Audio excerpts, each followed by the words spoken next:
Chapter 9. The Hall of the Goblin Palace. A sound of many soft feet followed, but soon ceased. Then Curdie flew at the hole like a tiger, and tore and pulled. The sides gave way, and it was soon large enough for him to crawl through. He would not betray himself by rekindling his lamp, but the torches of the retreating company, which he found departing in a straight line and up a long avenue from the door of their cave, threw back enough light to afford him a glance round the deserted home of the goblins. To his surprise, he could discover nothing to distinguish it from an ordinary natural cave in the rock, upon many of which he had come with the rest of the miners in the progress of their excavations. The goblins had talked of coming back for the rest of their household gear. He saw nothing that would have made him suspect a family had taken shelter there for a single night.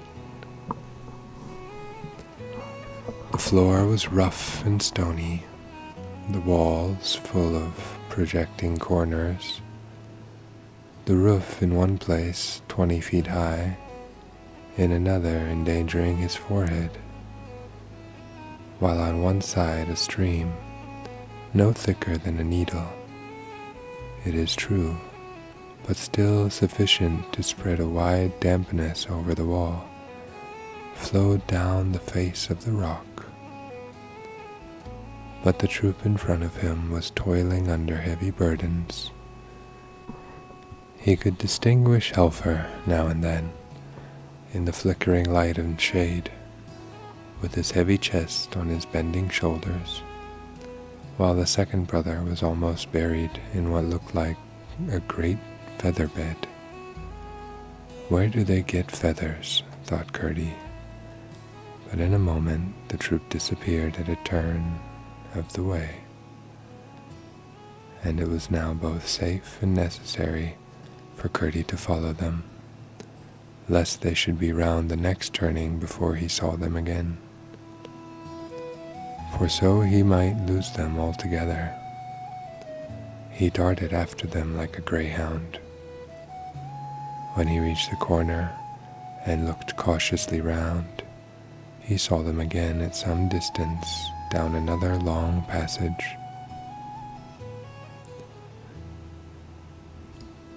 None of the galleries he saw that night bore the signs of work of men or goblin either. Stalactites, far older than the mines, hung from their roofs, and their floors were rough with boulders and large round stones, showing that their water must have once run.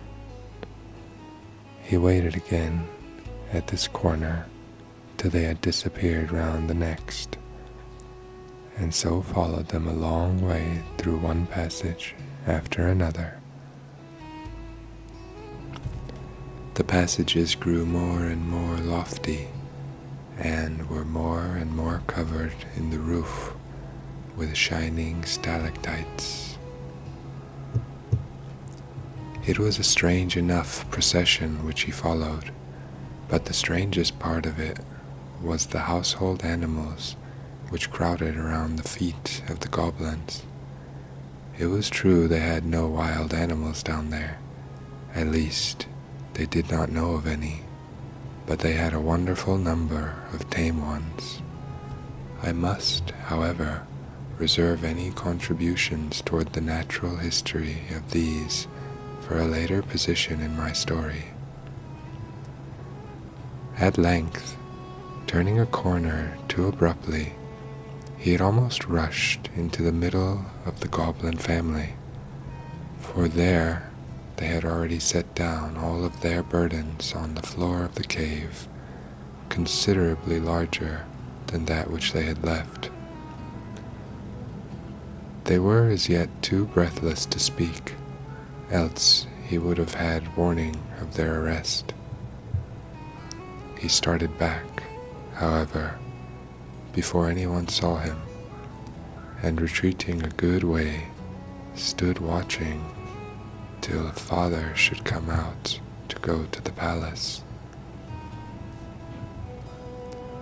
Before very long, both he and his son Helfer appeared and kept on in the same direction as before, while Curdie followed them again with renewed precaution.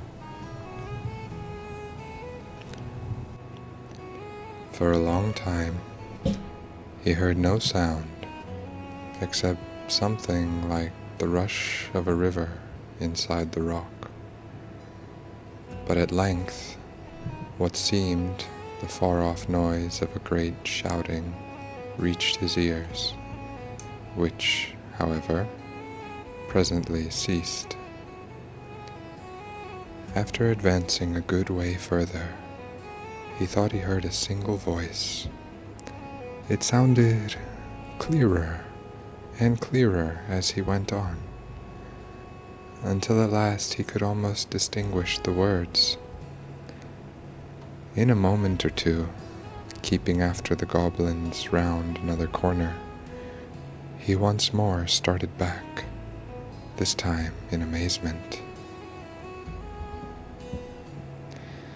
He was at the entrance of a magnificent cavern of an oval shape, once probably a huge natural reservoir of water,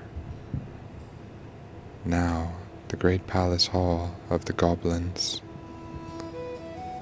It rose to a tremendous height, but the roof was composed of such shining materials, and the multitude of torches carried by the goblins who crowded the floor lighted up the place so brilliantly that Curdie could see the top quite well, but he had no idea how immense the place was until his eyes got accustomed to it. Which was not for a good many minutes. The rough projections on the walls and the shadows thrown upwards from them by the torches made the sides of the chamber look as if they were crowded with statues upon brackets and pedestals, reaching in irregular tiers from floor to roof. The walls themselves were, in many parts, of gloriously shining substances, some of them gorgeously colored besides, which powerfully contrasted with the shadows. Curdie could not help wondering whether his rhymes would be of any use against such a multitude of goblins as filled the floor of the hall, and indeed felt considerably tempted to begin his shout of 1, 2, 3. But as there was no reason for routing them, and much for endeavoring to discover their designs, he kept himself perfectly quiet, and peering round the edge of the doorway, listened with both his sharp ears. At the other end of the hall, high above the heads of the multitude, was a terrace-like ledge of considerable height, caused by the receding of the upper part of the cavern wall. Upon this sat the king and his court, the king on a throne hollowed out of a huge block of green copper ore, and his court upon lower seats around it. The king had been making them a speech, and the applause which followed it was what Curdie had heard. One of the court was now addressing the multitude. What he heard him say was to the following effect. Hence it appears that two plans have been for some time together, working in the strong head of His Majesty for the deliverance of his people, regardless of the fact we were the first possessors of the regions they now inhabit, regardless equally of the fact that we abandoned that region from the loftiest motives, regardless also of the self-evident fact that we excel them so far in mental ability as they excel us in stature. They look upon us as a degraded race and make a mockery of all our finer feelings. But the time has almost arrived when, thanks to His Majesty's inventive genius, it'll be in our power to take a thorough revenge upon them once and for all, in respect of their unfriendly behavior. "May it please your Majesty," cried a voice close by the door, which Curdie recognized as that of the goblin he had followed. "Who is he that interrupts the Chancellor?" cried another from near the throne. "Glump," answered several voices. "He is our trusty subject," said the king himself in a slow, stately voice. "Let him come forward and speak." A lane was parted through the crowd, and Glump, having ascended the platform and bowed to the king, spoke as follows. "Sire, I would have held my peace had I not known that I only knew how near was the moment to which the Chancellor has just referred. In all probability, before another day is past, the enemy will have broken through into my house, the partition between being even now not more than that a foot in thickness. Not quite so much, thought Curdie to himself. This very evening I have had to remove my household effects. Therefore, the sooner we are ready to carry out the plan, for the execution of which His Majesty has been making such magnificent preparations, the better. I may just add that within the last few days I have perceived a small outbreak in my dining room, which, combined with observations upon the course of the river escaping where the evil men enter, has convinced me that close to the spot must be a deep gulf in its channel. This discovery will, I trust, add considerably to the otherwise immense forces at His Majesty's disposal." He ceased, and the king graciously acknowledged his speech with a bend of his head, whereupon Glump, after a bow to His Majesty, slid down amongst the rest of the undistinguished multitude.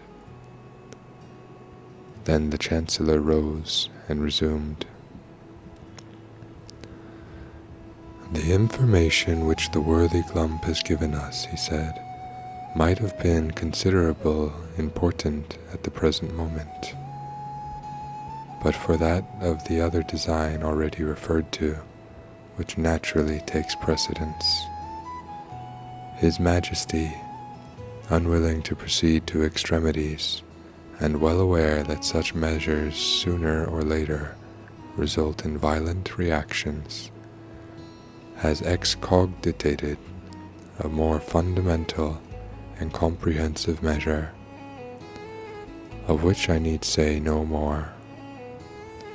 Should His Majesty be successful, as who dares to doubt, then a peace, all to the advantage of the Goblin Kingdom, will be established for a generation at least, rendered absolutely secure by the pledge which His Royal Highness the Prince will have a hold for the good behavior of her relatives. Should His Majesty fail, which who shall dare even to imagine in his most secret thoughts, then will be the time for carrying out with rigor the design to which Glum preferred, and for which our preparations are even now all but completed. The failure of the former will render the latter imperative. Gertie, perceiving that the assembly was drawing to a close, and that there was little chance of either plan being more fully discovered, now thought it prudent to make his escape before the goblins began to disperse, and slipped away quietly.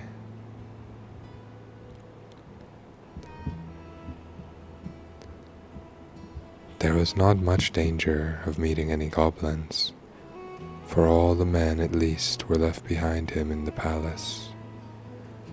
But there was considerable danger of his taking a wrong turn, for he had now no lights, and had therefore to depend upon his memory and his hands.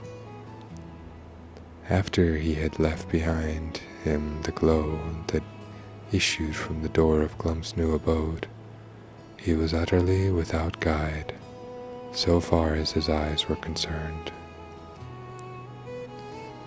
He was most anxious to get back through the hole before the goblins should return to fetch the remains of their furniture. It was not that he was in the least afraid of them, but, as it was of the utmost importance that he should thoroughly discover what the plans they were cherishing were, he must not occasion the slightest suspicion that they were watching by a miner.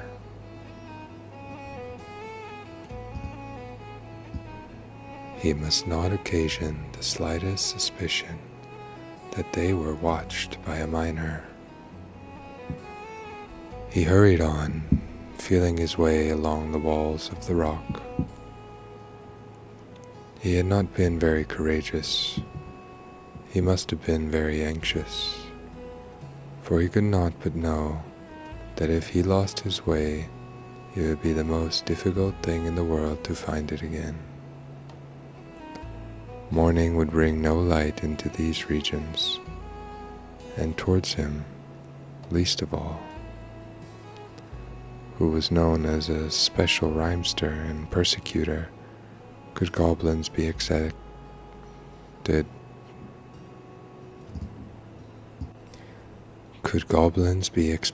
to exercise courtesy. Well might he wish that he had brought his lamp and tinderbox with him, of which he had not thought when he crept so eagerly after the goblins. He wished it all the more when, after a while, he found his way blocked up and could get no farther. It was of no use to turn back, for he had not the least idea where he had begun to go wrong. Mechanically, however, he kept feeling about the walls that hemmed him in. His hand came upon a place where a tiny stream of water was running down the face of the rock. "What a stupid I am," he said to himself. "I am actually at the end of my journey, and there are goblins coming back to fetch their things," he added, as the red glimmer of the torches appeared at the end of the long avenue that led up to the cave. In a moment he had thrown himself on the floor and wriggled backwards through the hole. The floor on the other side was several feet lower, which made it easier to get back. It was all he could do to lift the largest stone he had taken out of the hole, but he did manage to shove it in again. He sat down on the ore heap and thought. He was pretty sure that the latter plan of the goblins was to inundate the mine by breaking outlets for the water accumulated in the natural reservoirs of the mountain, as well as running through portions of it, while the part hollowed by the miners remained shut off from that inhabited by the goblins. They had no opportunity of injuring them thus, but now that a passage was broken through, and the goblins' part proved higher in the mountains, it was clear to Curdie that the mine could be destroyed in an hour. Water was always the chief danger to which the miners were exposed. They met with a little choke damp sometimes, but never with the explosive fire damp so common in coal mines. Hence, they were careful as soon as they saw any appearance of water. As the result of his reflections, while the goblins were busy in their old home, it seemed to Curdie that it would be best to build up the whole of this gang, filling it with stone and clay or lye, so that there should be no smallest channel for the water to get into. There was not, however, any immediate danger, for the execution of the goblins' plan was contingent upon the failure of that unknown design which was to take precedence of it. And he was most anxious to keep the door of communication open, that he might, if possible, discover what the former plan was. At the same time, they could not resume their intermitted labors for the inundation without his finding it out, when by putting all hands to the work, the one existing outlet might, in a single night, be rendered impenetrable to any weight of water. For by filling the gang entirely up, their embankment would be buttressed by the sides of the mountain itself. As soon as he found that the goblins again retired, he lit his lamp and proceeded to fill the hole he had made with such stones as he could withdraw when he pleased. He then thought it better, as he might have occasion to be up a good many nights after this, to go home and have some sleep. How pleasant the night air felt upon the outside of the mountain after what he had gone through in the inside of it. He hurried up the hill without meeting a single goblin on the way, and called and tapped at the window until he woke his father, who soon rose and let him in. He told him the whole story, and, just as he had expected, his father thought it best to work that load no farther, but at the same time to pretend occasionally to be at work there, still in order that the goblins might have no suspicions. Both father and son then went to bed and slept soundly until the morning. Chapter 10. The Princess's King Papa. The weather continued fine for weeks, and the little princess went out every day. So long a period of fine weather had indeed never been known upon that mountain. The only uncomfortable thing was that her nurse was so nervous in particular about being in before the sun was down, that often she would take to her heels when nothing worse than a fleecy cloud crossing the sun threw a shadow on the hillside. And many an evening they were home a full hour before the sunlight had left the weathercock on the stables. If it had not been for such odd behavior, Irene would by this time have almost forgotten the goblins. She never forgot Curdie, but him she remembered for his own sake, and indeed would have remembered him if only because a princess never forgets her debts until they are paid. One splendid sunshiny day, about an hour after noon, Irene, who was playing on the lawn in the garden, heard the distant blast of a bugle. She jumped up with a cry of joy, for she knew, by that particular blast, that her father was on his way to see her. This part of the garden lay on the slope of the hill, and allowed a full view of the country below. So she shaded her eyes with her hand, and looked far away to catch the first glimpse of shining armor. In a few moments, a little troop came glittering round the shoulder of the hill. Spears and helmets were sparkling and gleaming.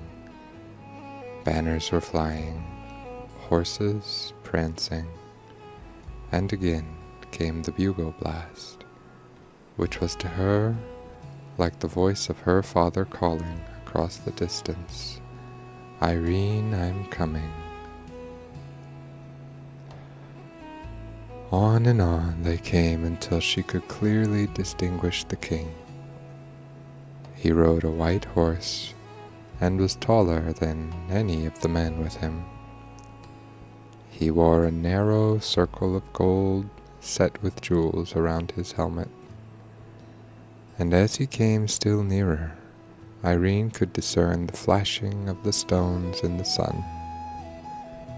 It was a long time since he had been to see her, and her little heart beat faster and faster as the shining troop approached, for she loved her King Papa very dearly, and was nowhere so happy as in his arms.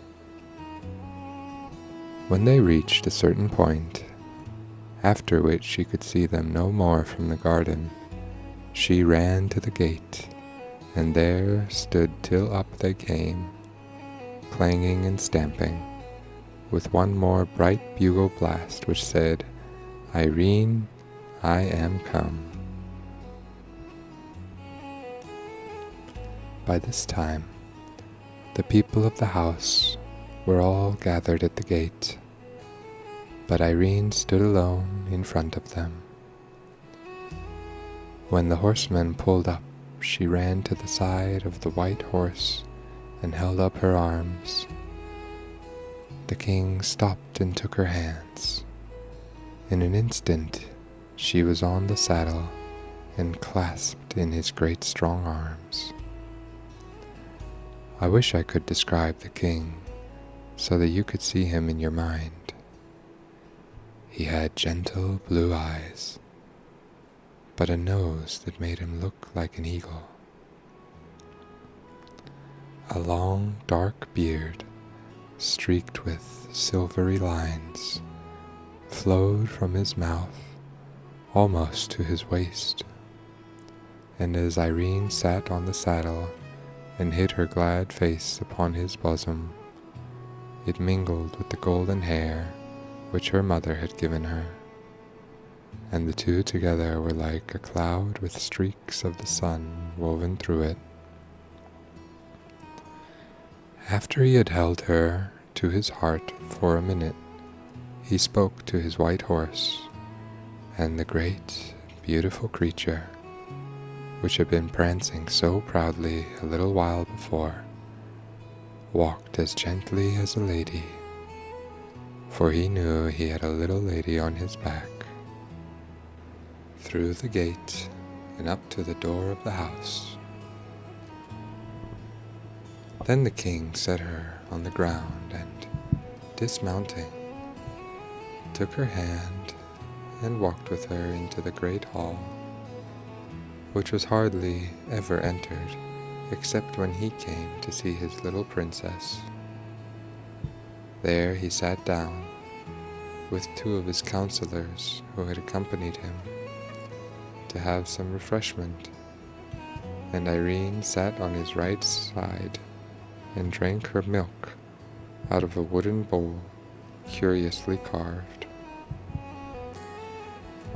After the king had eaten and drunk he turned to the princess and said, stroking her hair, "Now, my child, what shall we do next?" This was the question he almost always put to her first after their meal together, and Irene had been waiting for it with some impatience, for now, she thought, she should be able to settle a question which constantly perplexed her. "I should like you to take me to see my great old grandmother." The king looked grave and said, "What does my little daughter mean?" "I mean the Queen Irene that lives up in the tower, the very old lady, you know, with the long hair of silver." The king only gazed at his little princess with a look which she could not understand. "She's got her crown in her bedroom," she went on, "but I've not been in there yet. You know she's there, don't you?" "No," said the king very quietly. "Then it must all be a dream," said Irene. "I half thought it was, but I couldn't be sure. Now I am sure of it. Besides, I couldn't find her the next time I went up." At that moment, a snow-white pigeon flew in at an open window and settled upon Irene's head. She broke into a merry laugh, cowered a little, and put up her hands to her head, saying, "Dear dovey, don't peck me. You'll pull out my hair with your long claws if you don't mind." The king stretched out his hand to take the pigeon, but it spread its wings and flew again through the open window, when its whiteness made one flash in the sun and vanished. The king laid his hand upon the princess's head, held it back a little, gazed in her face, smiled a half smile, and sighed a half sigh. "Come, my child, we'll have a walk in the garden together," he said. "You won't come up and see my huge, great, beautiful grandmother then, King Papa?" said the princess. "Not this time," said the king very gently. "She has not invited me, you know, and great old ladies like her do not choose to be visited without leave, asked and given." The garden was a very lovely place. Being upon a mountainside, there were parts in it where the rocks came through in great masses, and all immediately about them remained quite wild. Tufts of heather grew upon them, and other hardy mountain plants and flowers, while near them would be lovely roses and lilies and all pleasant garden flowers. This mingling of the wild mountain with the civilized garden was very quaint, and it was impossible for any number of gardeners to make such a garden look formal and stiff. Against one of these rocks was a garden seat, shadowed from the afternoon sun by the overhanging of the rock itself. There was a little winding path up to the top of the rock, and on top of another seat, but they sat on the seat at its foot because the sun was hot, and there they talked together of many things. At length the king said, "You were out late one evening, Irene." "Yes, Papa.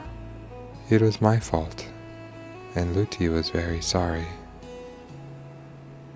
"I must talk to Luti about it," said the king. "Don't speak loud to her, please, Papa," said Irene. "She's been so afraid of being late ever since. Indeed, she has not been naughty. It was only a mistake for once." "Once might be too often," murmured the king to himself, as he stroked his child's head.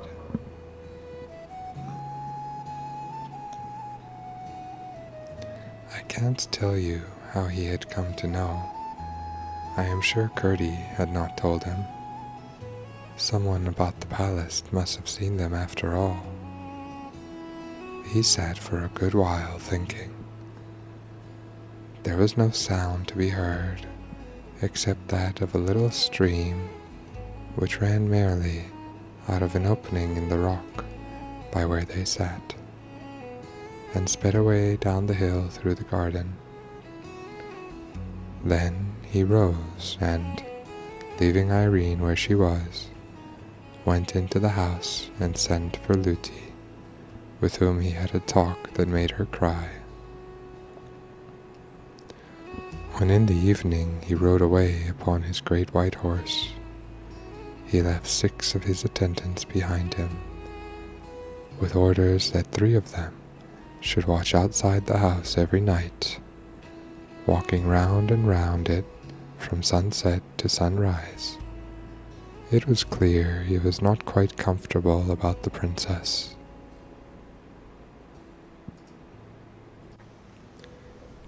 Chapter 11. The Old Lady's Bedroom. Nothing more happened worth telling for some time. The autumn came and went by. There were no more flowers in the garden. The wind blew strong and howled among the rocks. The rain fell and drenched the few yellow and red leaves that could not get off the bare branches. Again and again there would be a glorious morning, followed by a pouring afternoon, and sometimes, for a week together, there would be rain, nothing but rain all day, and then the most lovely cloudless night, with the sky all out in full-blown stars, not one missing. But the princess could not see much of them, for she went to bed early. The winter drew on, and she found things growing dreary. When it was too stormy to go out, and she had got tired of her toys, Lootie would take her about the house, sometimes to the housekeeper's room, where the housekeeper, who was a good, kind old woman, made much of her, sometimes to the servants' hall or the kitchen, for she was not princess merely, but absolute queen, and ran a great risk of being spoiled. Sometimes she would run off herself to the room where the men-at-arms who the king had left sat, and they showed her their arms and accoutrements, and did what they could to amuse her. Still, at times, she found it very dreary, and often wished that her huge great-grandmother had not been a dream. One morning, the nurse left with the housekeeper for a while. To amuse her, she turned out the contents of an old cabinet upon the table.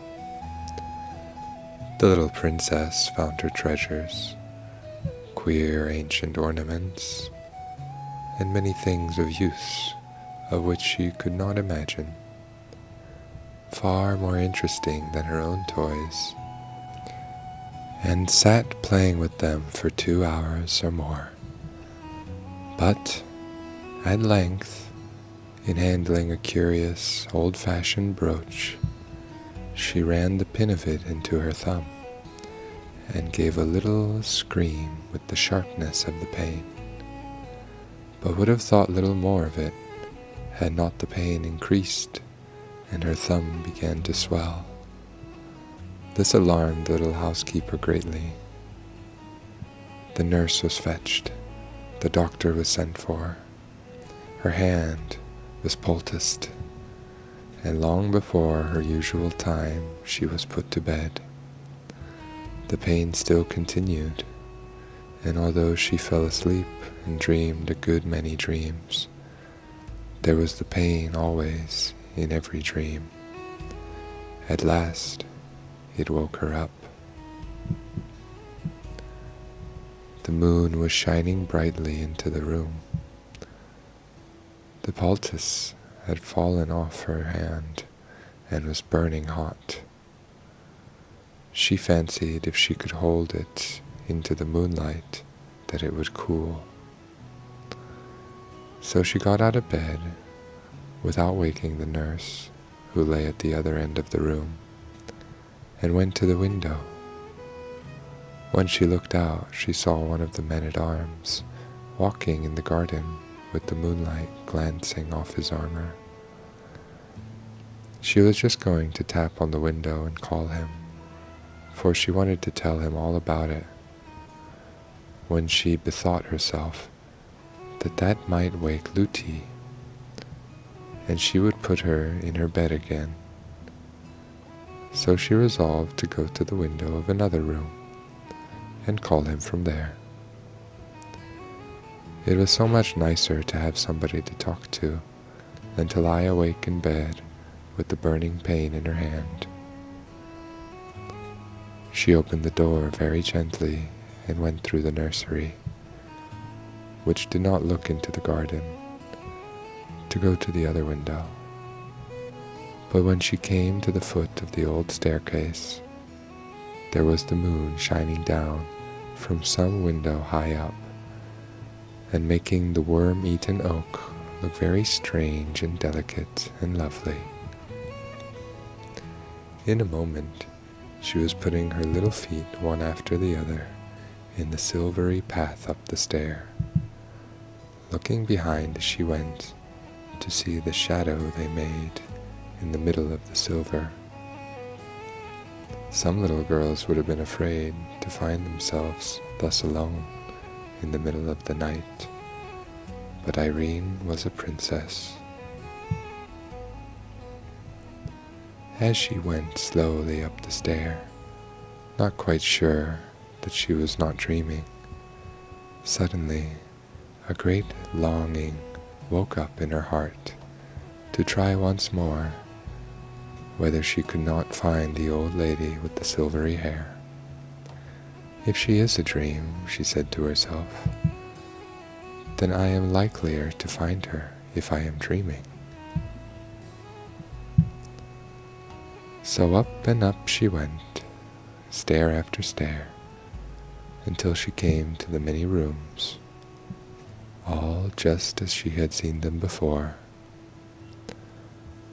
Through passage after passage she softly sped, comforting herself that if she should lose her way, it would not matter much, because when she woke she would find herself in her own bed with Luti not far off.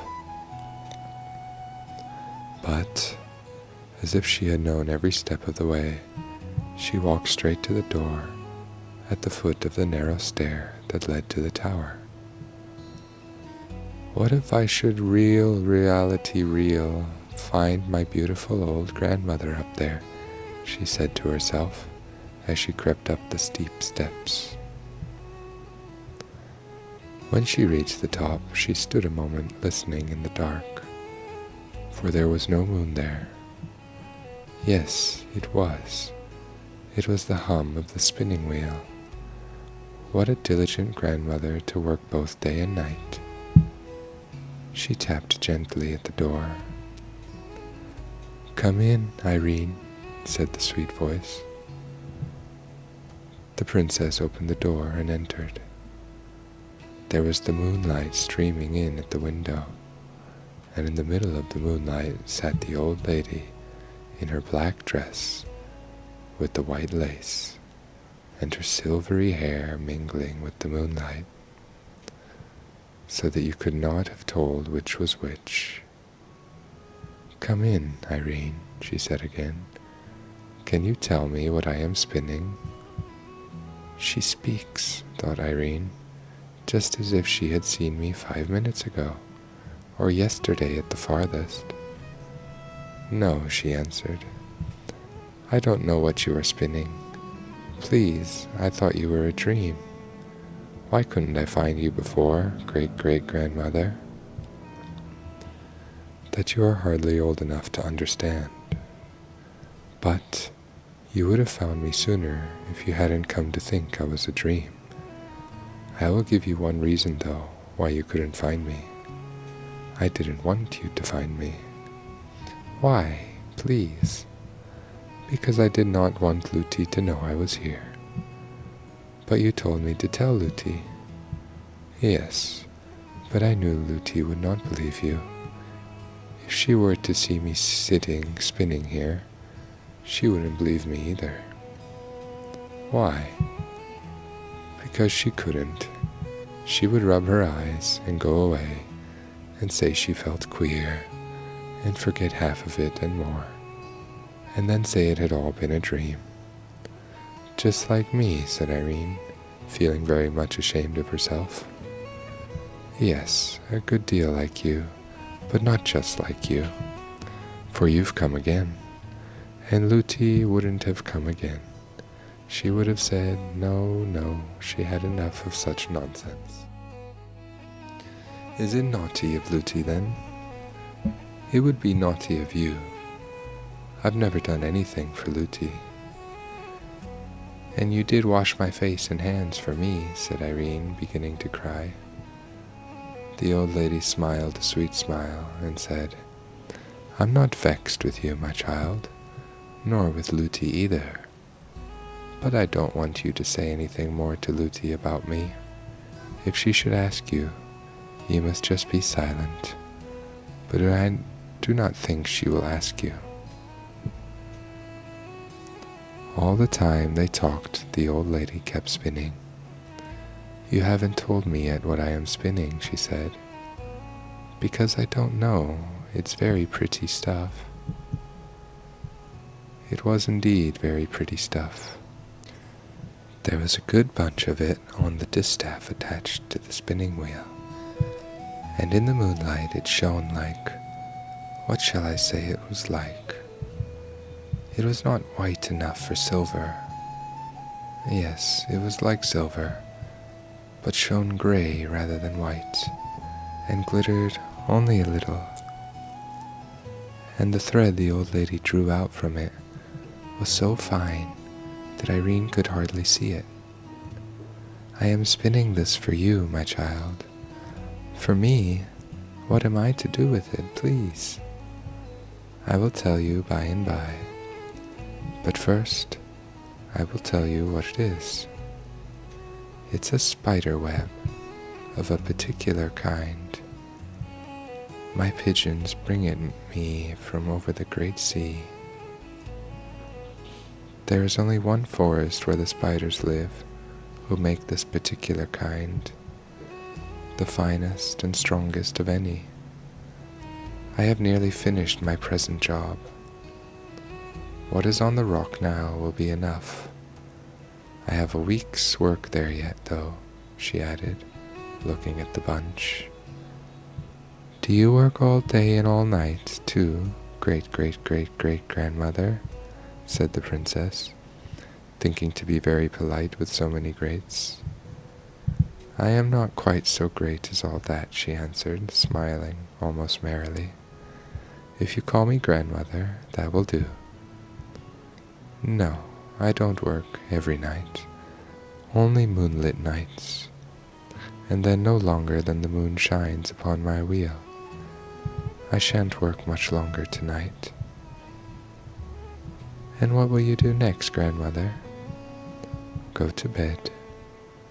Would you like to see my bedroom?" Yes, that I should. Then I think I won't work any longer tonight. I shall be in good time. The old lady rose and left her wheel standing just as it was. You see, there was no good in putting it away, for where there was not any furniture there was no danger of being untidy. Then she took Irene by the hand, but it was her bad hand, and Irene gave a little cry of pain. "My child," said her grandmother, "what is the matter?"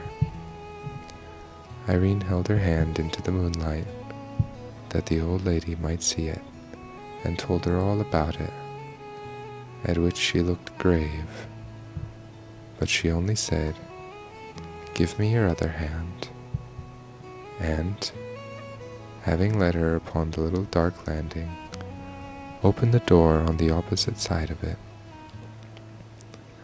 What was Irene's surprise to see the loveliest room she had ever seen in her life. It was large and lofty and dome-shaped. From the center hung a lamp as round as a ball, shining as if with the brightest moonlight, which made everything visible in the room, though not so clearly that the princess could tell what many of the things were. A large oval bed stood in the middle, with a coverlid of rose color, and velvet curtains all round it of lovely pale blue. The walls were also blue, spangled all over with what looked like stars of silver.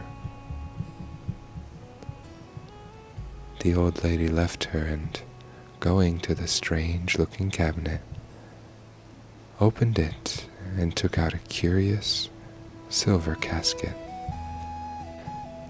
Then she sat down on a low chair and, calling Irene, made her kneel before her while she looked at her hand.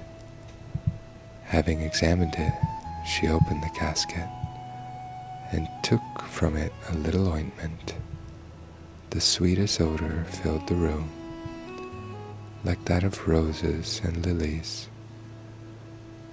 As she rubbed the ointment gently all over the hot, swollen hand, her touch was so pleasant and cool that it seemed to drive away the pain and heat wherever it came. "Oh, grandmother, it is so nice," said Irene. "Thank you, thank you."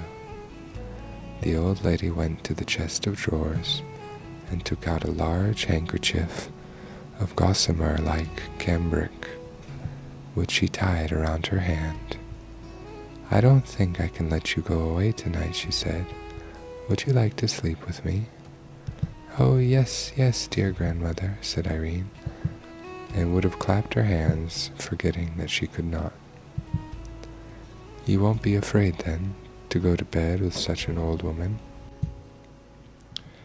"No, you are so beautiful, grandmother, but I am very old, and I suppose I am very young.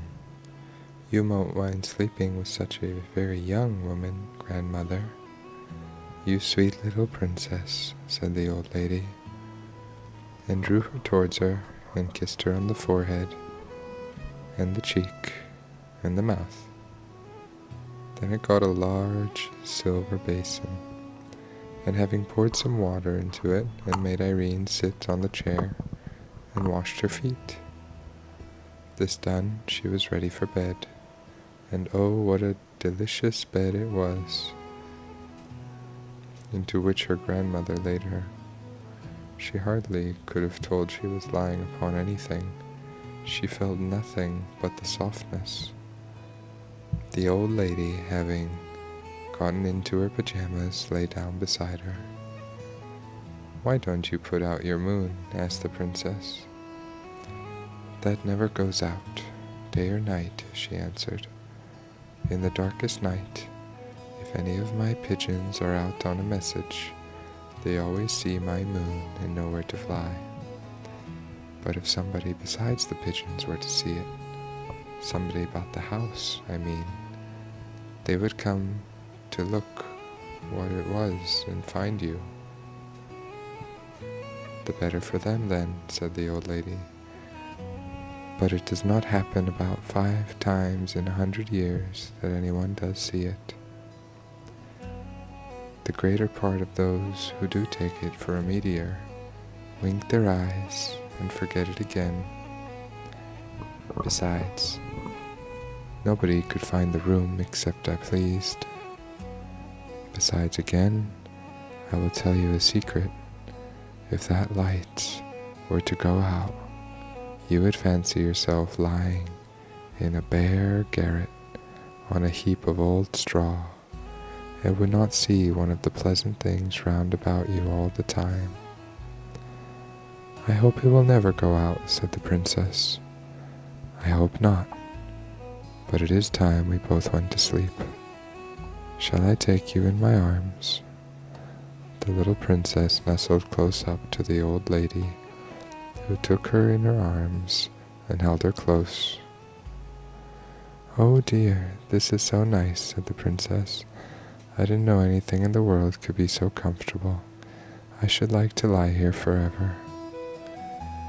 You may if I will, said the old lady, but I must put you to one trial. Not a very hard one, I hope. This night week you must come back to me. If you don't, I do not know when you may find me again, and you will soon want me very much. Oh, please don't let me forget. You shall not forget. The only question is whether you will believe I am anywhere, whether you will believe I am anything but a dream. You may be sure I will do all I can to help you come, but it will rest with yourself after all. On the night of next Friday, you must come to me. Mind now. I will try, said the princess. Then good night, said the old lady, and kissed the forehead which lay in her bosom. In a moment more the little princess was dreaming, in the midst of the loveliest dreams, of summer seas, and moonlight, and mossy springs, and great murmuring trees, and beds of wild flowers, with such odors as she had never smelled before. But, after all, no dream could be more lovely than what she had left behind when she fell asleep. In the morning she found herself in her own bed. There was no handkerchief or anything else on her hand. Only a sweet odor lingered about it. The swelling had all gone down. The prick of the brooch had vanished. In fact, her hand was perfectly well. Chapter 12. A short chapter about Gertie. Gertie spent many nights in the mine. His father and he had taken Mrs. Peterson into the secret, for they knew Mother could hold her tongue, which was more than they could have said of all the miners' wives. But Gertie did not tell her that every night he spent in the mine, part of it went in earning the new red petticoat for her. Miss Peterson was such a nice, good mother. All mothers are nice and good, more or less. But Mrs. Peterson was nice and good, all more and no less. She made and kept a little heaven in that poor cottage on the high hillside for her husband and son to go home to, out of the low and rather dreary earth in which they worked. I doubt if the princess was very much happier, even in the arms of her huge great-grandmother, than Peter and Gertie were in the arms of Mrs. Peterson. True, her hands were hard and chapped and large, but it was with work for them, and therefore, in the sight of the angels, Her hands were so much more beautiful. And if Gertie worked hard to get her petticoat, she worked hard every day to get him his comforts, which he would have missed much more than she would a new petticoat even in winter.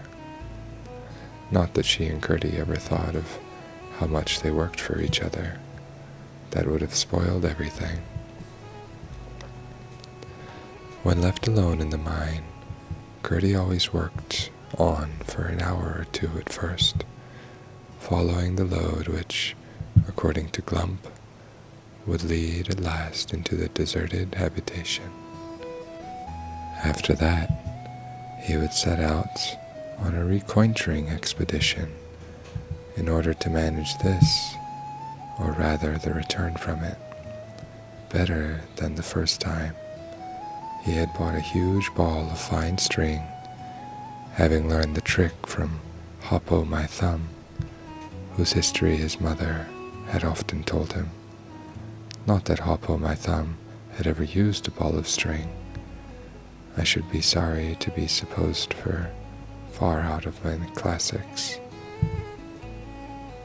But the principle was the same as that of the pebbles.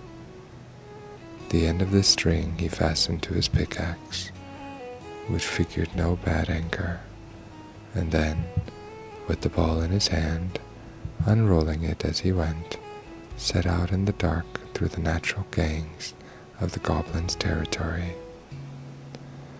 The first night or two he came upon nothing worth remembering, saw only a little of the home life of the Cobbs in the various caves they called houses, failed in coming upon anything to cast light upon the foregoing design, which kept the intuition of the present in the background. But at length, I think on the third or fourth night, he found, partly guided by the noise of their implements, a company of evidently the best sappers and miners amongst them, hard at work. What were they about? It could not well be the inundation, seeing that had in the meantime been postponed to something else. Then what was it? He lurked and watched, every now and then in the greatest risk of being detected, but without success. He had again and again to retreat in haste, and proceeded, rendering the more difficult that he had to gather up his string as he returned upon its course. It was not that he was afraid of the goblins, but that he was afraid of their finding out that they were being watched, which might have prevented the discovery at which he aimed. Sometimes his haste had to be such that, when he reached home towards the morning, his string, for lack of time to wind up as he dodged the cobs, would be in somewhat seemed most hopeless entanglement. But after a good sleep, though a short one, he always found his mother had got it right again. There it was, wound in a most respectable ball, ready for use the moment he should want it. "I can't think how you do it, Mother," he would say. "I follow the thread," she would answer, "just as you do in the mine." She never had more to say about it, but the less clever she was with her words, the more clever she was with her hands. And the less his mother said, the more Gertie believed she had to say. But still, he had made no discovery as to what the Goblin miners were about. Chapter 13. The Cobb's Creatures. About this time, the gentleman, whom the king had left behind to watch over the princess, had each occasion to doubt the testimony of his own eyes. For more than strange were the objects to which they would bear witness. They were of one sort, creatures, but so grotesque and misshapen as to be more like child's drawings upon his slate than anything natural. They saw them only at night, while on guard about the house. The testimony of the man who first reported having seen one of them was that, as he was walking slowly round the house, while yet in the shadow, he caught sight of a creature standing on its hind legs in the moonlight, with its forefeet upon a window ledge, staring in at the window.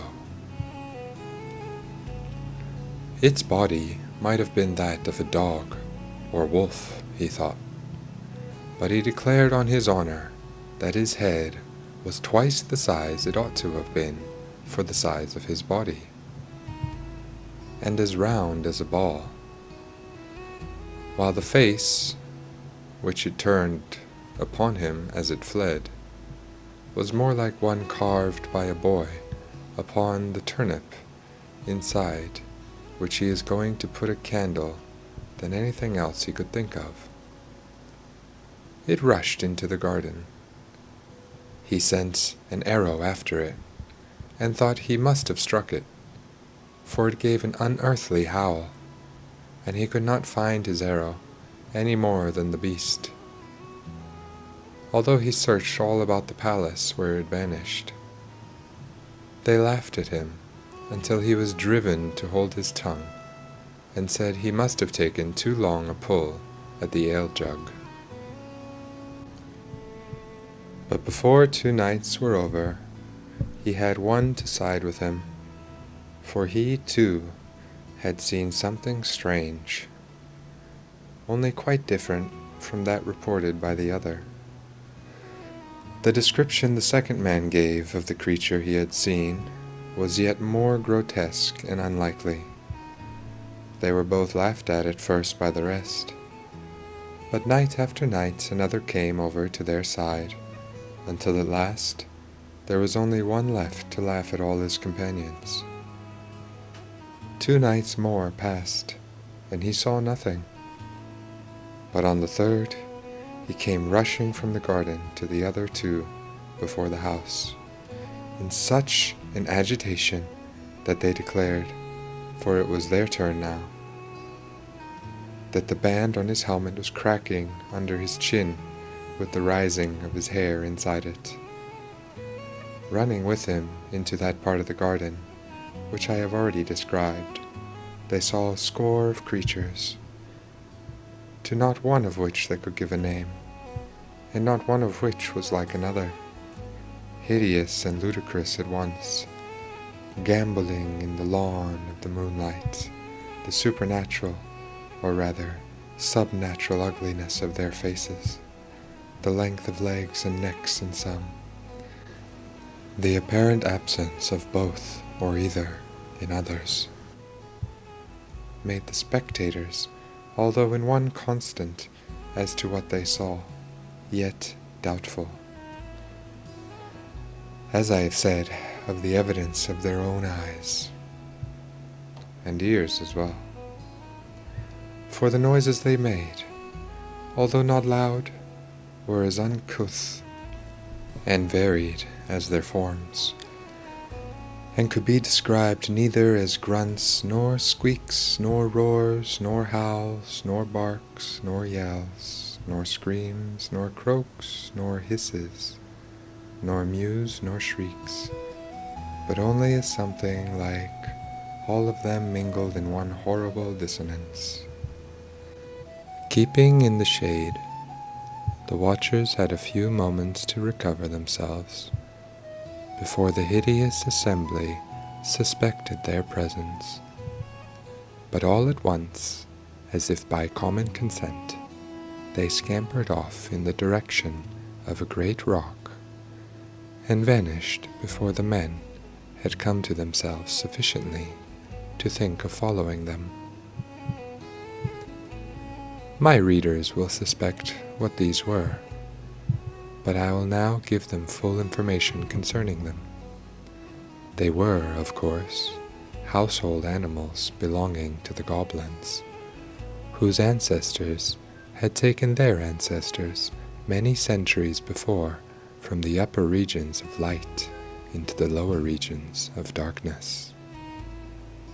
The original stocks of these horrible creatures were very much the same as the animals now seen about farms and homes in the country, with the exception of a few of them, which had been wild creatures, such as foxes, and indeed wolves and small bears, which the goblins, from their proclivity towards the animal creation, had caught when cubs and tamed.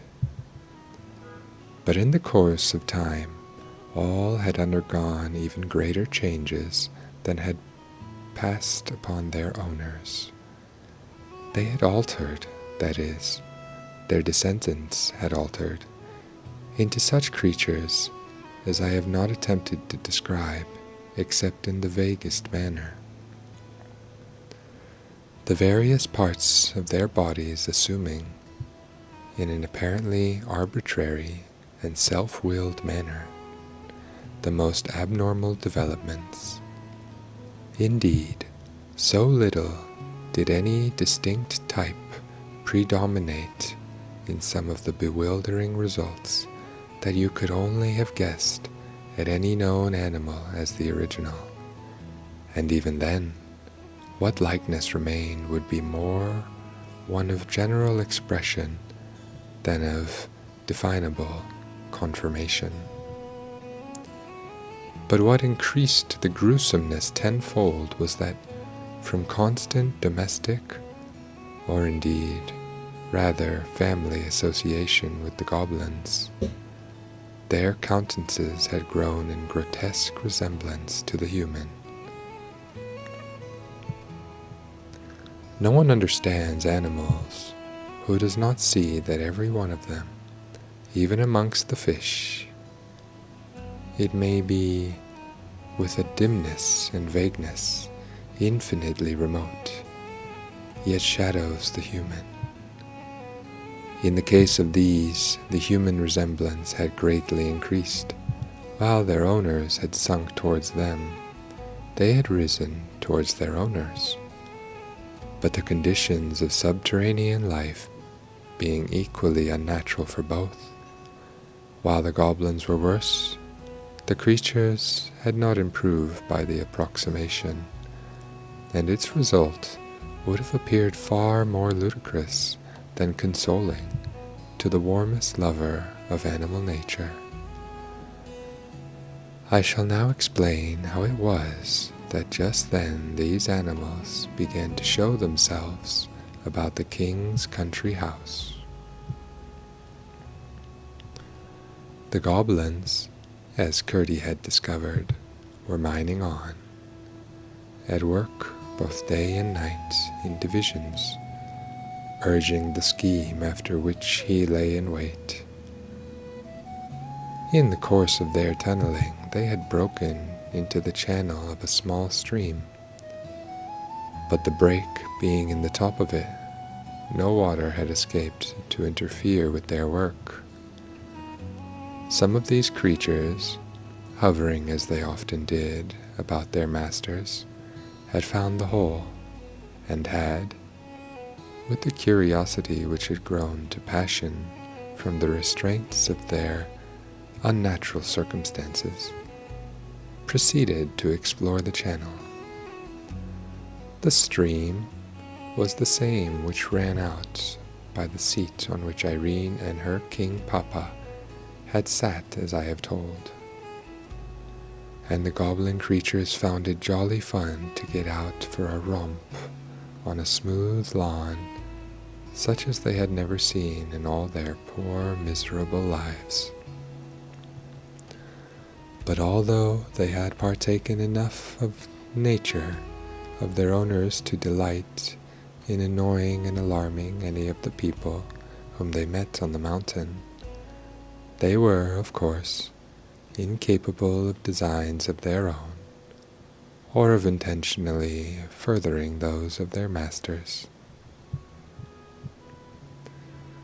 For several nights, after the men-at-arms were at length of one mind, and as to the fact of the visits of some horrible creatures, whether bodily or spectral, they could not yet say. They watched with special attention that part of the garden where they had last seen them.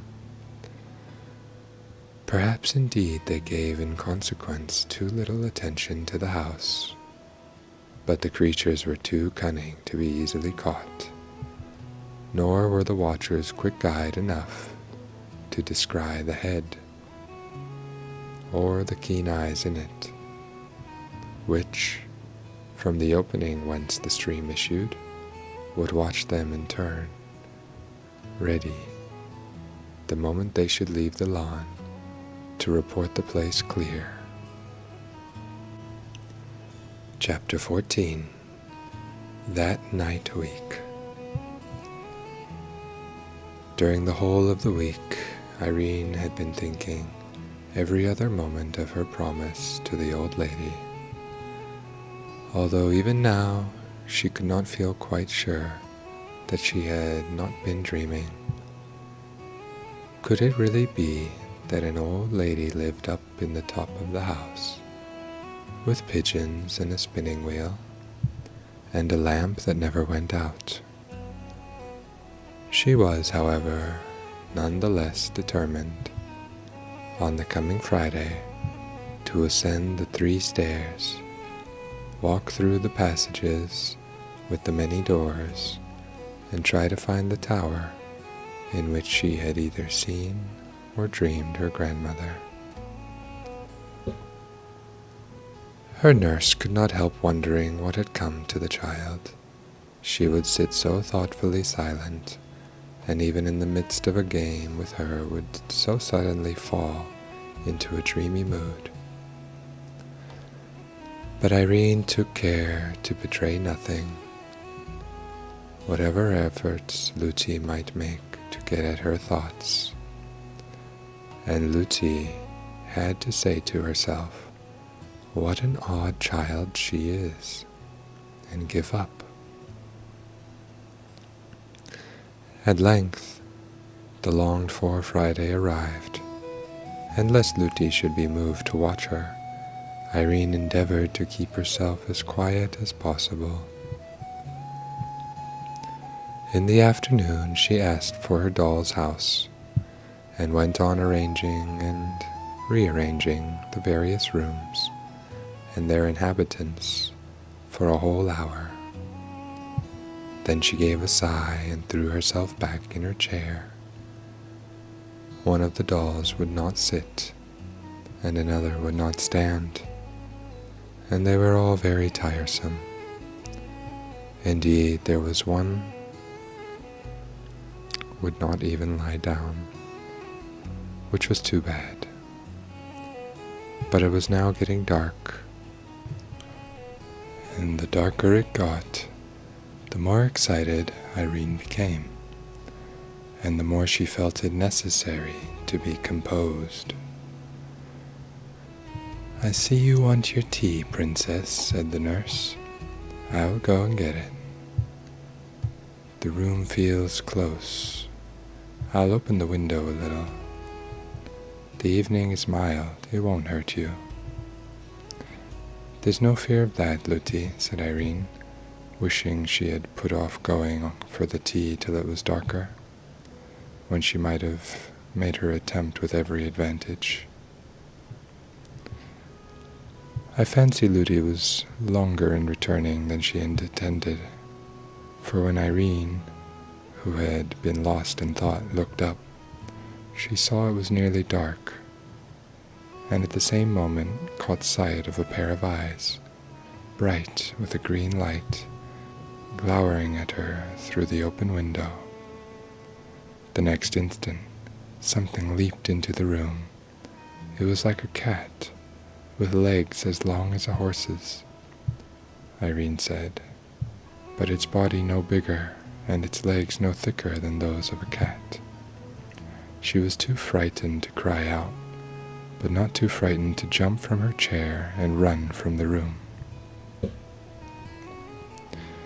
It is plain enough to everyone of my readers what she ought to have done. And indeed, Irene thought of it herself.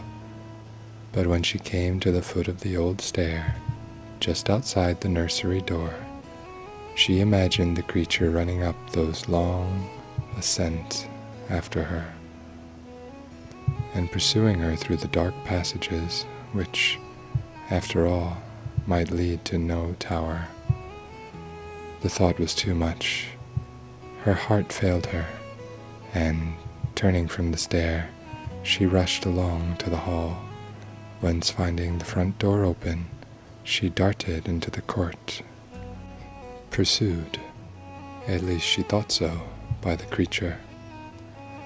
No one happening to see her, on she ran, unable to think for fear, and ready to run anywhere to elude the awful creature with the stilt legs.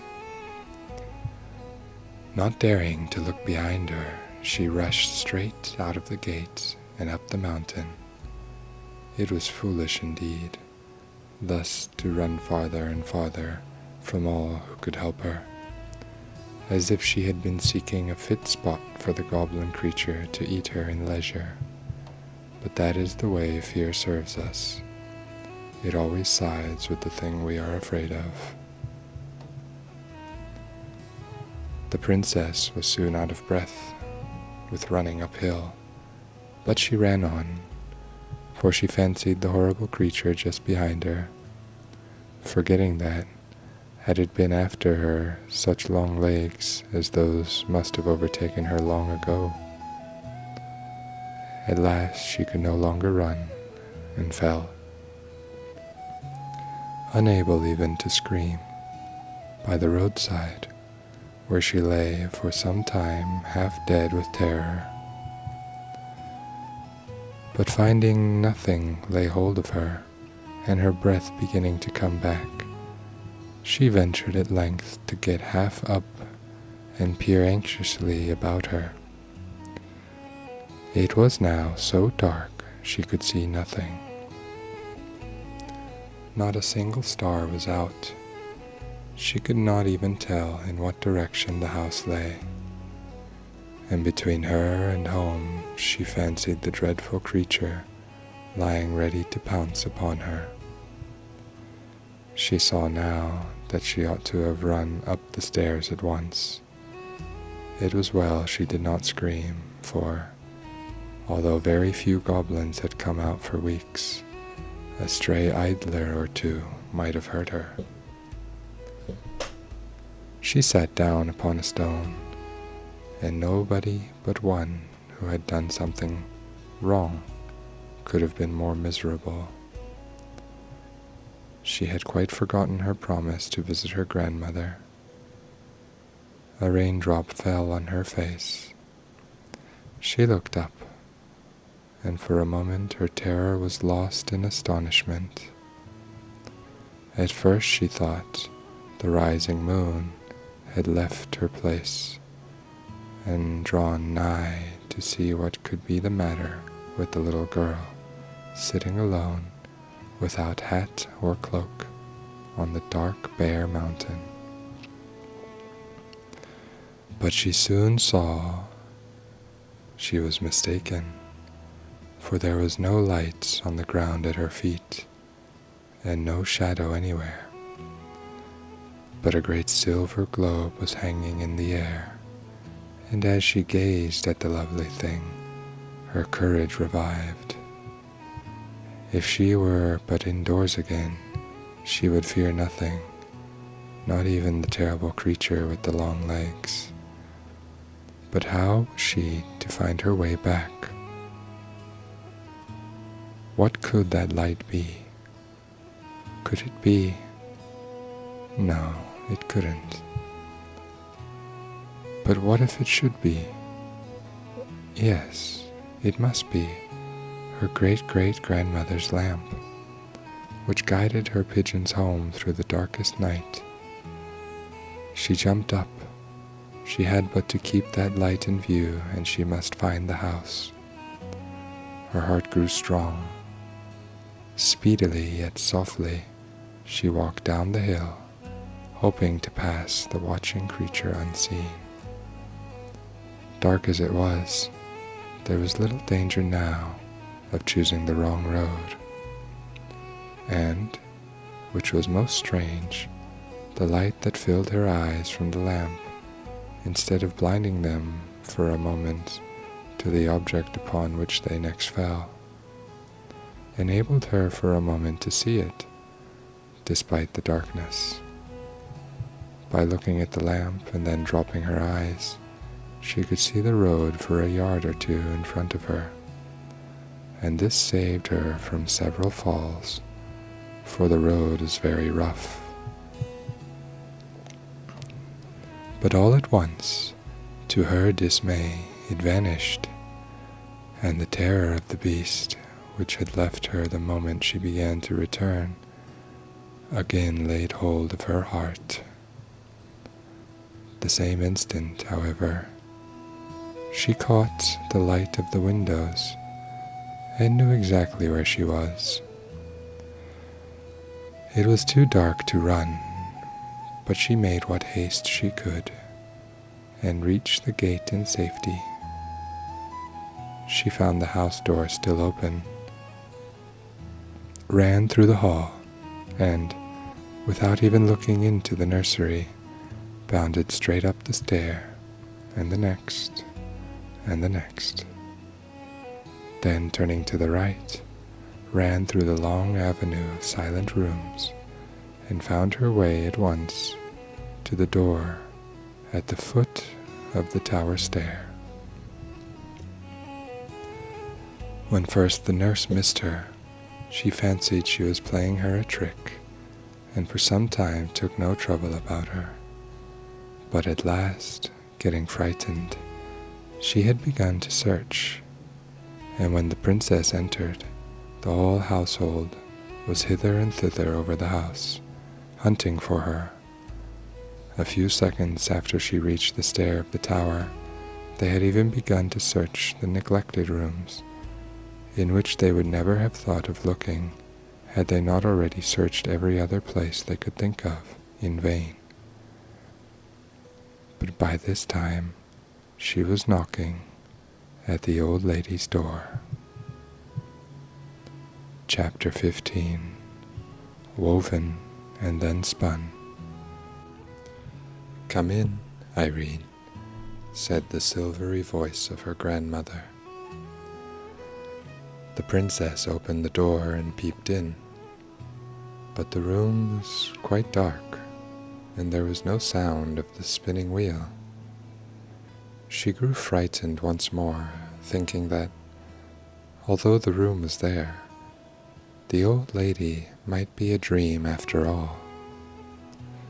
Every little girl knows how dreadful it is to find a room empty where she thought somebody was.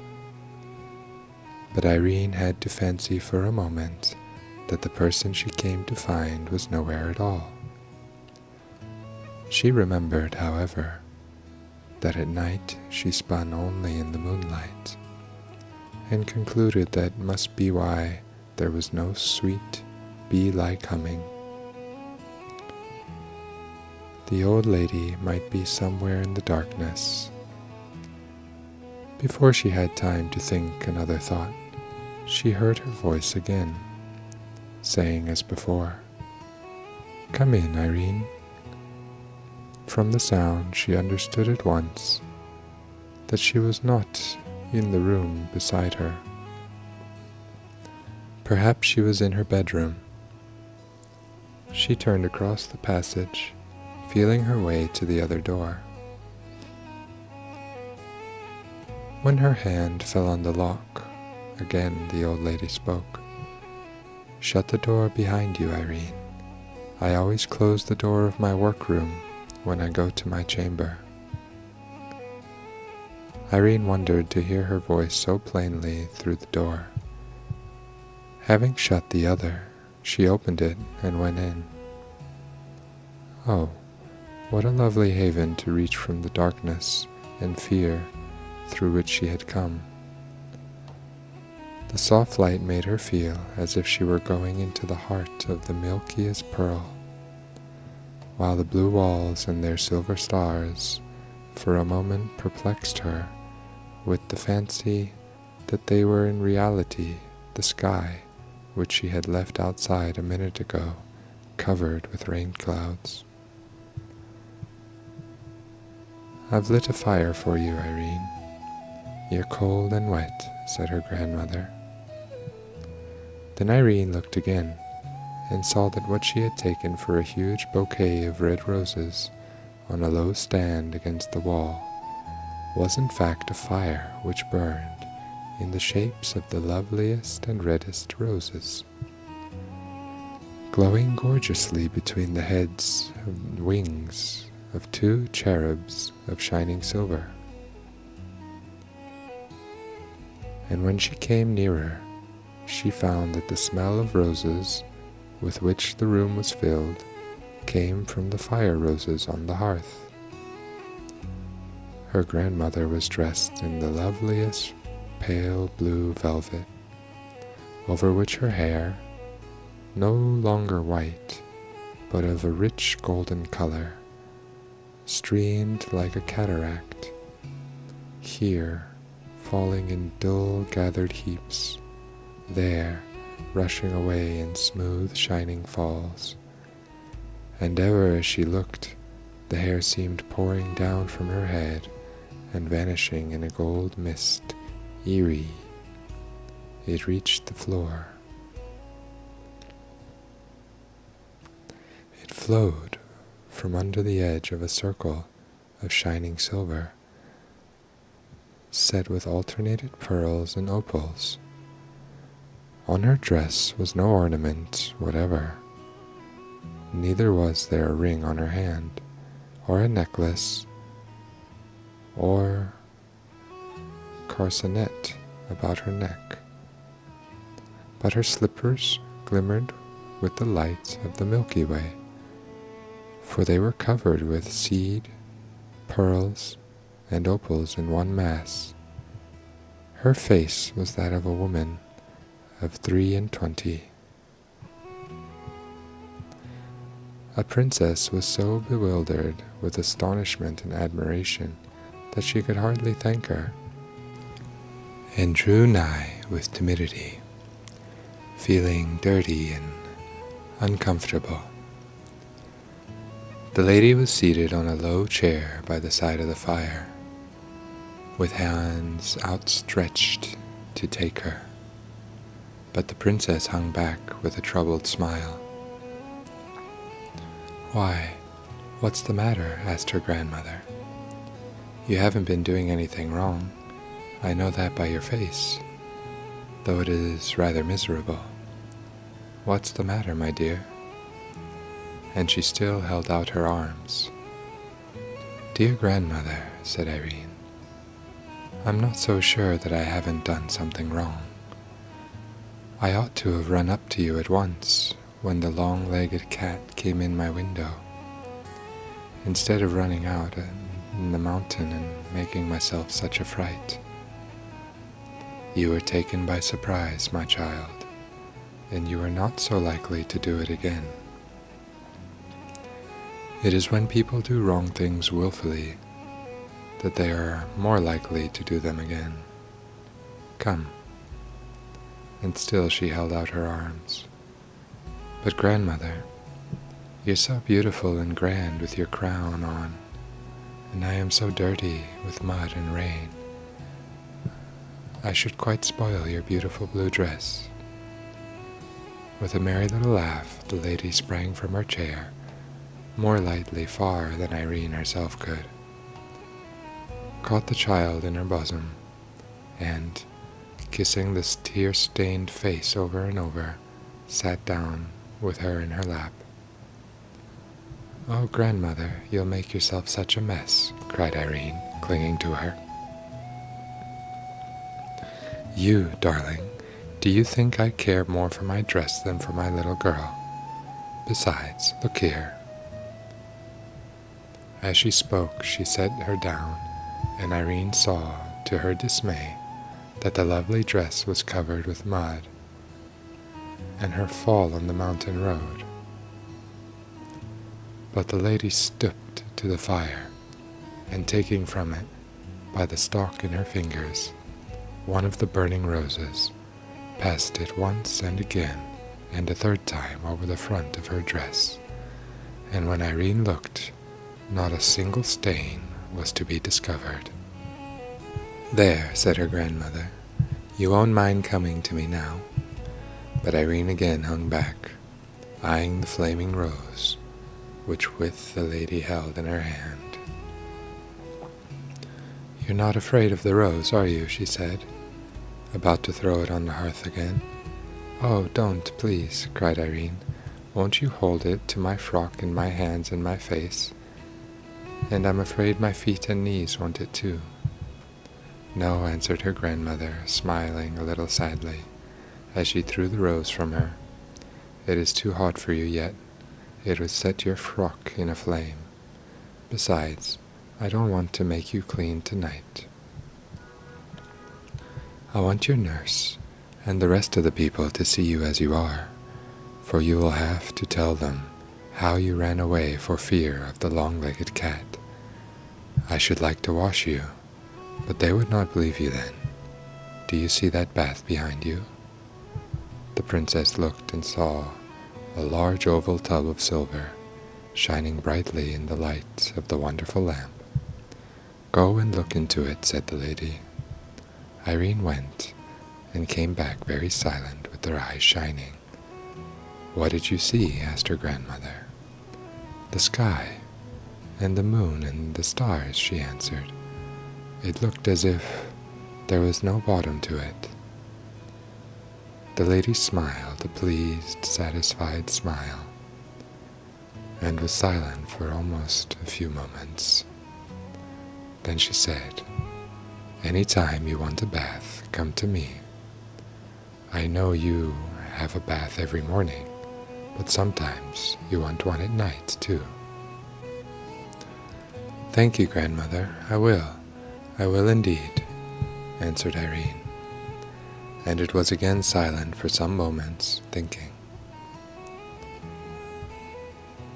Then she said, "How was it, grandmother, that I saw your beautiful lamp, not the light of it only, but the great round silvery lamp itself, hanging alone in the great open air high up? It was your lamp I saw, wasn't it?" "Yes, my child, it was my lamp." "Then how was it? I don't see a window all around."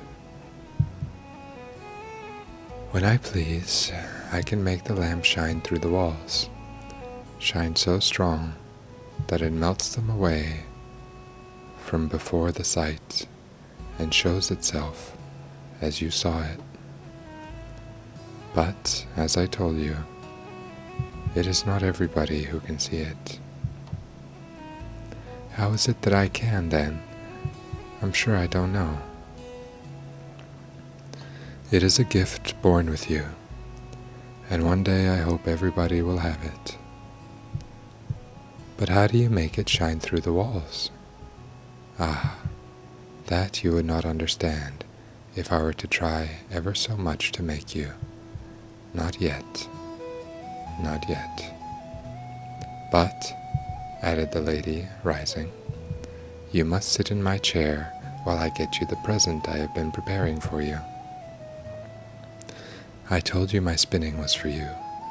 It is finished now, and I am going to fetch it. I have been keeping it warm under one of my brooding pigeons." Irene sat down in the low chair, and her grandmother left her, shutting the door behind her.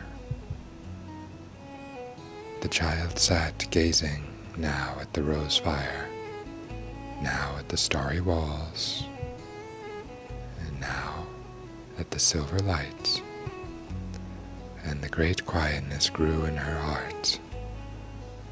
If all the long-legged cats in the world had come rushing at her, then she would not have been afraid of them for a moment. How this was she could not tell. She only knew there was no fear in her, and everything was so right and safe that it could not get in. She had been gazing at the lovely lamp for some minutes fixedly. Turning her eyes, she found the wall had vanished, for she was looking out on the dark, cloudy night. But though she heard the wind blowing, none of it blew upon her. In a moment more, the clouds themselves parted, or rather vanished like the wall, and she looked straight into the starry herds, flashing gloriously in the dark blue. It was but for a moment. The clouds gathered again and shut out the stars. The wall gathered again and shut out the clouds. And there stood the lady beside her, with the loveliest smile on her face, and a shimmering ball in her hand, about the size of a pigeon's egg. "There, Irene, this is my work for you," she said, holding out the ball to the princess. She took it in her hand and looked at it all over. It sparkled a little and shone here and there, but not much. It was of a sort of gray whiteness, something like spun glass. "Is this all you're spinning, grandmother?" she asked. "All since you came to the house? There is more there than you think.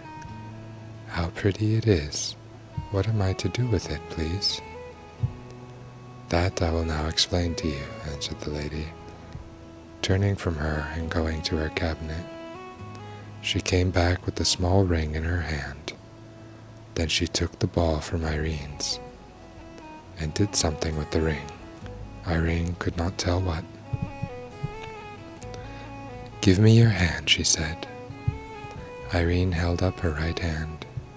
"Yes, that is the hand I want," said the lady, and put the ring on the forefinger of it. "What a beautiful ring," said Irene. "What is the stone called?" "It is a fire opal." "Please, am I to keep it?" "Always." "Oh, thank you, grandmother. It's prettier than anything I ever saw, except those, of all colors, in your... Please, is that your crown?" "Yes, it is my crown. The stone in your ring is of the same sort, only not so good. It has only red, but mine have all the colors, you see." "Yes, grandmother, I will take such care of it.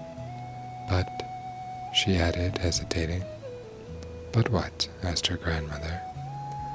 "What am I to say to Luti when she asks me where I got it?" "You will ask her where you got it," answered the lady, smiling. "I don't see how I can do that." "You will, though." "Of course I will, if you say so. But, you know, I can't pretend not to know." "Of course not. But don't trouble yourself about it. You will see when the time comes." So saying, the lady turned and threw a little ball into the rose fire. "Oh, grandmother," exclaimed Irene, "I thought you had spun it for me." "So I did, my child. And you've got it." "No, it's burnt in the fire." The lady put her hand in the fire, brought out the ball, glimmering as before, and held it towards her. Irene stretched out her hand to take it, but the lady turned and, going to her cabinet, opened a drawer and laid the ball in it. "Have I done anything to vex you, grandmother?" said Irene pitifully. "No, my darling, but you must understand that no one ever gives anything to another properly and really without keeping it. That ball is yours." "Oh, I'm not to take it with me. You are going to keep it for me." "You are to take it with you. I fastened the end of it to the ring on your finger." Irene looked at the ring. "I can't see it there, grandmother," she said. "Feel a little way from the ring towards the cabinet," said the lady. "Oh, I do feel it," exclaimed the princess. "But I can't see it," she added, looking close to her outstretched hand. "No, the thread is too fine for you to see. You can only feel it. Now you can fancy how much spinning that took, although it does seem such a little ball. But what use can I make of it if it lies in your cabinet? That is what I will explain to you. It would be of no use to you. It wouldn't be yours at all if it did not lie in my cabinet. Now listen. If you ever find yourself in danger, such, for example, as you were in this same evening, you must take off your ring and put it under the pillow of your bed. Then you must lay your finger, the same that wore the ring, upon the thread, and follow the thread wherever it leads you." "Oh, how delightful! It will lead me to you, grandmother, I know." "Yes, but remember, it may seem to you a very roundabout way indeed, and you must not doubt the thread. Of one thing you may be sure, that while you hold it, I hold it too." "It is very wonderful," said Irene thoughtfully. Then suddenly becoming aware, she jumped up, crying, "Oh, grandmother, here have I been sitting all this time in your chair and you standing. I beg your pardon." The lady laid her hand on her shoulder and said, "Sit down again, Irene. Nothing pleases me better than to see anyone sit in my chair. I am only too glad to stand so long as anyone will sit in it." "How kind of you," said the princess, and sat down again. "It makes me happy," said the lady. "But," said Irene, still puzzled, "won't the thread get in somebody's way and be broken? If the one end is fast to my ring, and the other laid in your cabinet?" "You will find all that arrange itself. I am afraid it is time for you to go." "Mightn't I stay and sleep with you tonight, grandmother?" "No, not tonight. If I had meant you to stay tonight, I should have given you a bath.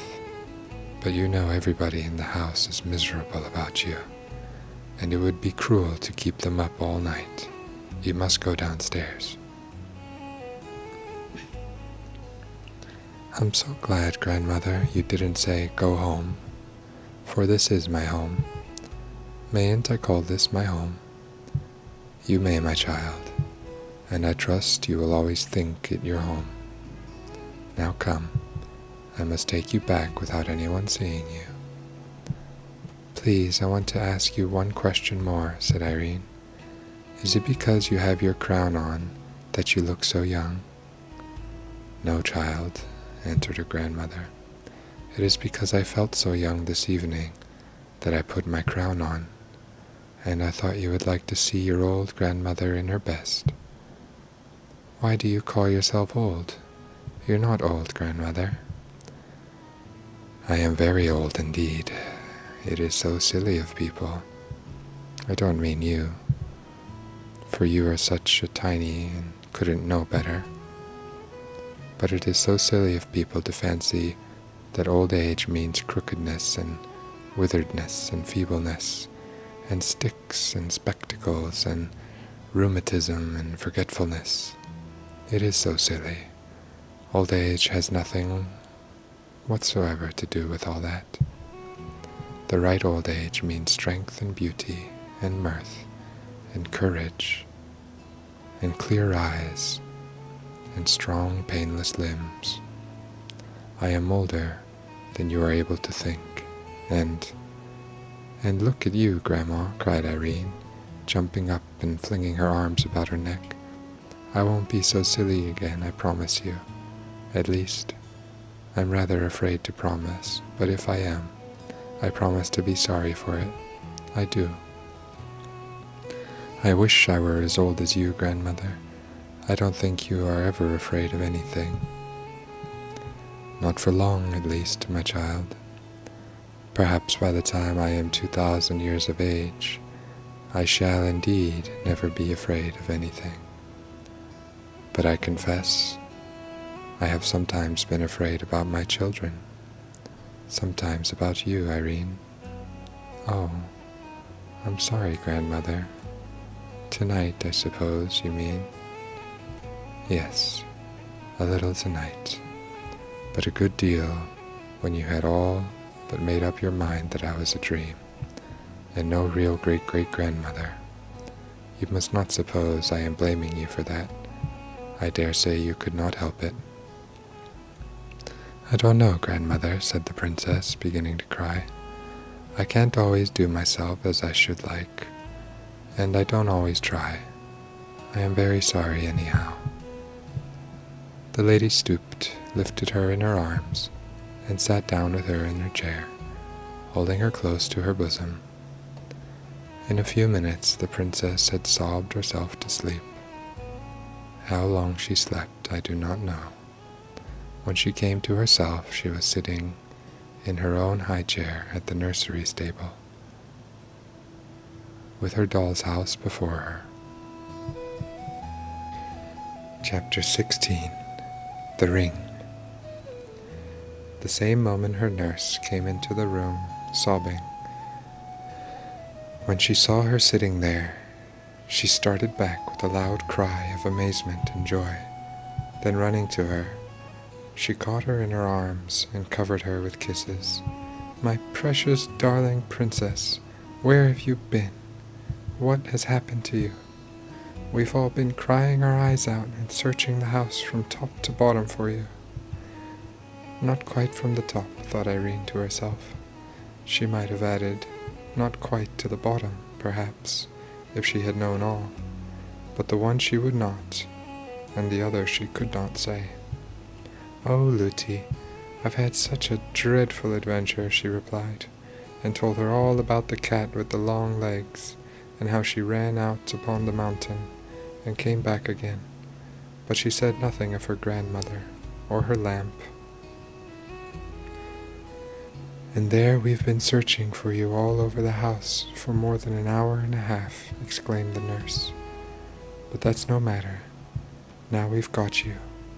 Only, princess, I must say, she added, her mood changing, what you ought to have done was to call for your own Lootie to come and help you, instead of running out of the house and up the mountain, in that wild, I must say, foolish fashion. Well, Lootie, said Irene quietly, perhaps if you had a big cat, all legs, running at you, you might not exactly know the wisest thing to do at the moment. I wouldn't run up the mountain anyhow, returned Lootie. Not if you had time to think about it. But when those creatures came at you that night on the mountain, you were so frightened yourself that you lost your way home. This put a stop to Lootie's reproaches. She had been on the point of saying that the long-legged cat must have been a twilight fancy of the princess's, but the memory of the horrors of that night, and of the talking to which the king had given her in consequence, prevented her from saying what after all she did not herself believe. Having a strong suspicion that the cat was a goblin, for she knew nothing of the difference between the goblins and their creatures, she counted them all just goblins. Without another word she went and got some fresh tea and bread and butter for the princess. Before she returned, the whole household, headed by the housekeeper, burst into the nursery to exult over their darling. The gentlemen-at-arms followed, and were ready enough to believe all she told them about the long-legged cat. Indeed, though wise enough to say nothing about it, they remembered, with no little horror. Just such a creature amongst those they had surprised at their gambols upon the princess's lawn. In their own hearts they blamed themselves for not having kept better watch, and their captain gave orders that from this night the front door and all the windows on the ground floor should be locked immediately when the sun set, and opened after, upon no pretense whatever. The men-at-arms redoubled their vigilance, and for some time there was no further cause of alarm. When the princess woke the next morning, her nurse was bending over her. "How your ring does glow this morning, princess, just like the fiery rose," she said. "Does it, Lootie?" returned Irene. "Who gave me the ring, Lootie? I know I've had it a long time, but where did I get it? I don't remember." "I think it must have been your mother who gave it to you, princess. But really, for as long as I have known you, you've worn it." "I don't remember that ever I heard," answered her nurse. "I will ask my King Papa the next time he comes," said Irene. Chapter 17. Springtime. The spring so dear to all creatures, young and old, came at last, and before the first few days of it had gone, the king rode through its budding valleys to see his little daughter. He had been in a distant part of his dominions all the winter, for he was not in the habit of stopping in one great city, or of visiting only his favorite country houses, but he moved from place to place, that all his people might know him. Wherever he journeyed, he kept a constant lookout for the ablest and best man to put into office, and wherever he found himself mistaken, and those he had appointed incapable or unjust, he removed them at once. Hence you see, it was his care of the people that kept him from seeing his princess so often as he would have liked. You may wonder why he did not take her about with him, but there were several reasons against his doing so, and I suspect her great-great-grandmother had had a principal hand in preventing it. Once more Irene heard the bugle blast, and once more she was at the gate to meet her father as he rode up on his great white horse. After they had been alone for a long while, she thought of what she had resolved to ask him. "Please, King Papa," she said, "will you tell me where I got this pretty ring? I can't remember." The king looked at it. A strange and beautiful smile spread across like sunshine over his face, and an answering smile, but at the same time a questioning one, spread like moonlight over Irene's. "It was your queen mamma's once," he said. "And why isn't it hers now?" asked Irene. "She does not want it now," said the king, looking grave.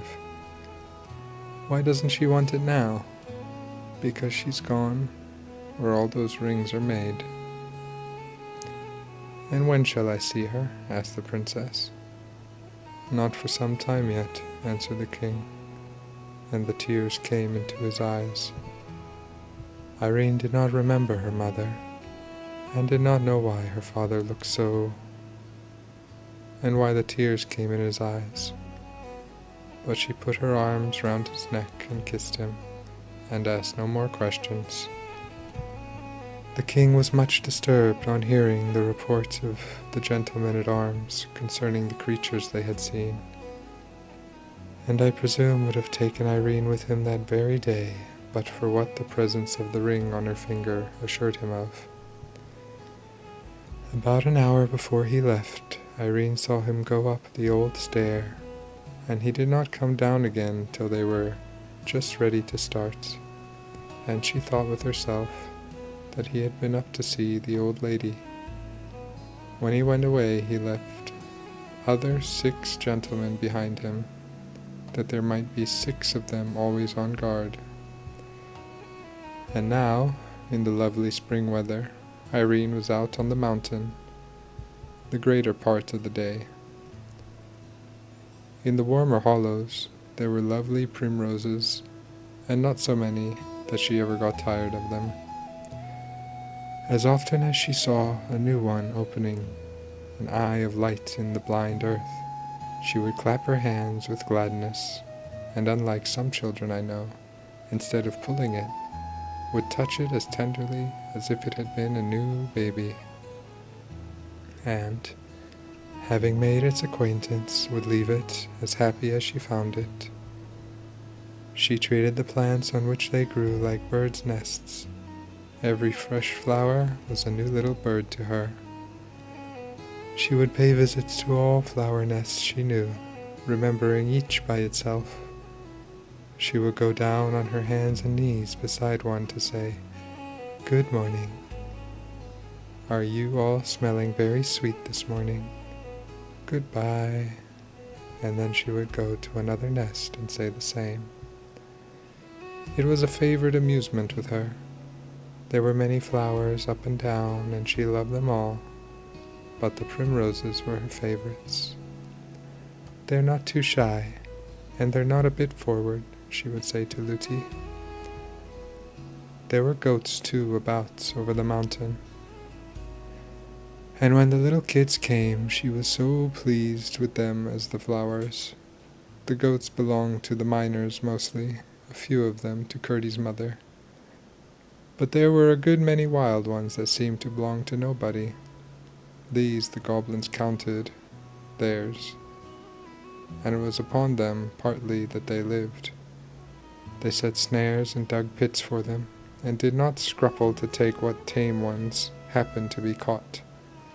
But they did not try to steal them in any other manner, because they were afraid of the dogs the hill people kept to watch them. For the knowing dogs always tried to bite their feet, but the goblins had a kind of sheep of their own, very queer creatures, which they drove out to feed at night. And the other goblin creatures were wise enough to keep good watch over them, for they knew they should have their bones by and by. Chapter 18. Curdy's Clue. Curdy was as watchful as ever, but was almost getting tired of all his ill success. Every other night or so he followed the goblins about, as they went on digging and boring, and getting as near them as he could, watched them from behind stones and rocks.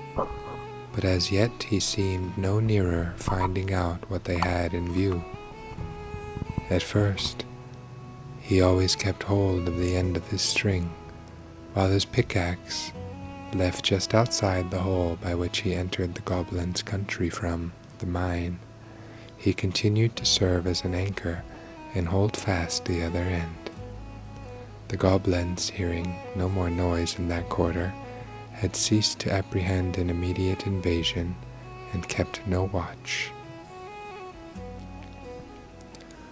One night, after dodging about and listening till he was nearly falling asleep with weariness, he began to roll up his ball, for he had resolved to go home to bed. It was not long, however, before he began to feel bewildered.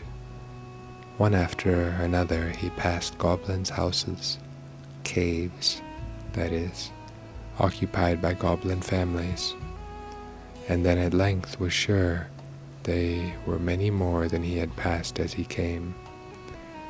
He had to use great caution to pass unseen. They lay so close together.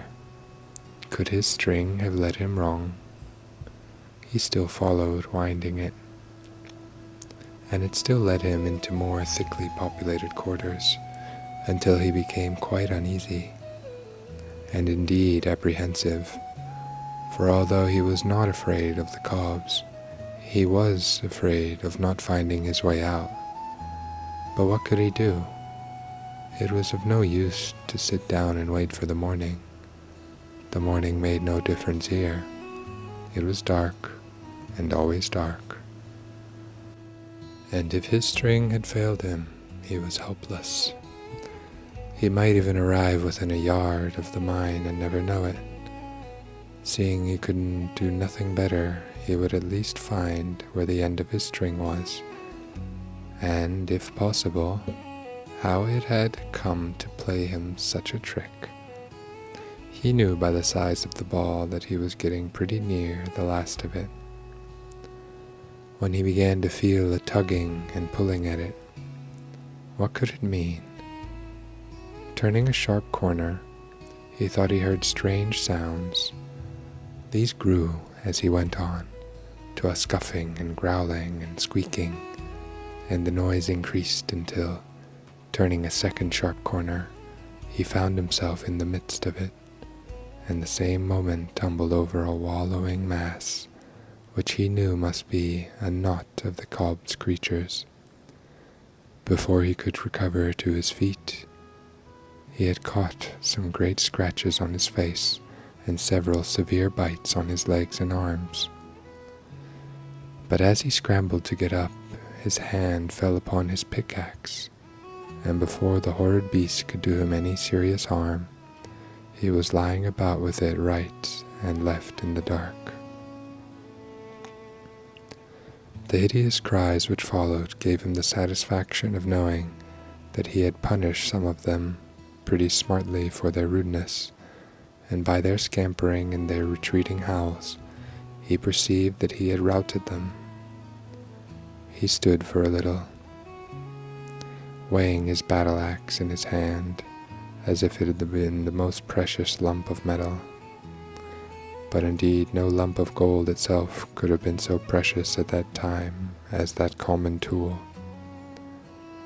Then untied the end of the string from it, put the ball in his pocket, and stood still thinking. It was clear that the cob's creatures had found his axe, and between them carried it off, and had so led him he knew not where.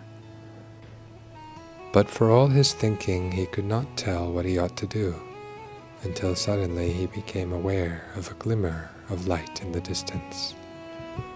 Without a moment's hesitation he set out for it, as fast as the unknown and rugged way would permit. Yet turning a corner, led by the dim light, he spied something quite new in his experience of the underground regions. A small, irregular shape of something shining. Going up to it, he found it was a piece of mica, Muscovy glass, called sheep silver in Scotland, and the light flickered as if from a fire beneath it.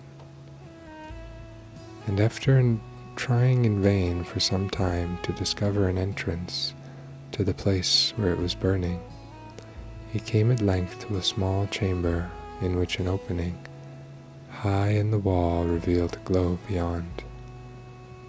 To this opening he managed to scramble up, and then he saw a strange sight. Below sat a little group of goblins around a fire, the smoke of which vanished in the darkness far aloft. The sides of the caves were full of shining minerals like those of the palace hall, and the company was evidently of a superior order, for every one wore stones about head, or arms, or waist, shining dull, gorgeous colors in the light of the fire. Nor had Curdie looked long before he recognized the king himself, and found that he had made his way into the inner apartment of the royal family. He had never had such a good chance of hearing something. He crept through the hole as softly as he could, scrambled a good way down the wall towards them without attracting attention, and then sat down and listened. The king, evidently the queen, and probably the crown prince and the prime minister were talking together. He was sure of the queen by her shoes, for as she warmed her feet at the fire he saw them quite plainly. "That will be fun," said the one he took for the crown prince. It was the first whole sentence he heard. "I don't see why you should think it's such a grand affair," said his stepmother, tossing her head backward. "You must remember my spouse," interposed His Majesty, as if making an excuse for his son. "He has got the same blood in him, his mother." "Don't talk to me of his mother. You positively encourage this unnatural fancy. Whatever belongs to that mother ought to be cut out of him." "You forget yourself, my dear," said the king. "I don't," said the queen, "nor you either. If you expect me to approve of such coarse tastes, you will find yourself mistaken. I don't wear shoes for nothing." "You must acknowledge, however," the king said, with a little groan, "that this at least is no whim of Harelip's, but a matter of state policy. You are well aware that his gratification comes purely from the pleasure of sacrificing himself to the public good. Does it not, Harelip?" "Yes, father, of course it does. Only it will be nice to make her cry. I'll have the skin taken off between her toes and tie them up till they grow together. Then her feet will be like other people's, and there will be no occasion for her to wear shoes." "Do you mean to insinuate I've got toes, you unnatural wretch?" cried the queen, and she moved angrily towards Harelip. The counsellor, however, who was betwixt them, leaned forward so as to prevent her touching him, but only as if to address the prince. "Your Royal Highness," he said, "possibly requires to be reminded that you have got 3 toes yourself, one on one foot, 2 on the other." "Ha ha ha!" shouted the queen triumphantly. The counsellor, encouraged by this mark of favor, went on. "It seems to me, Your Royal Highness, it would greatly endear you to your future people, proving to them that you are not less one of themselves, that you had the misfortune to be born of a son-mother.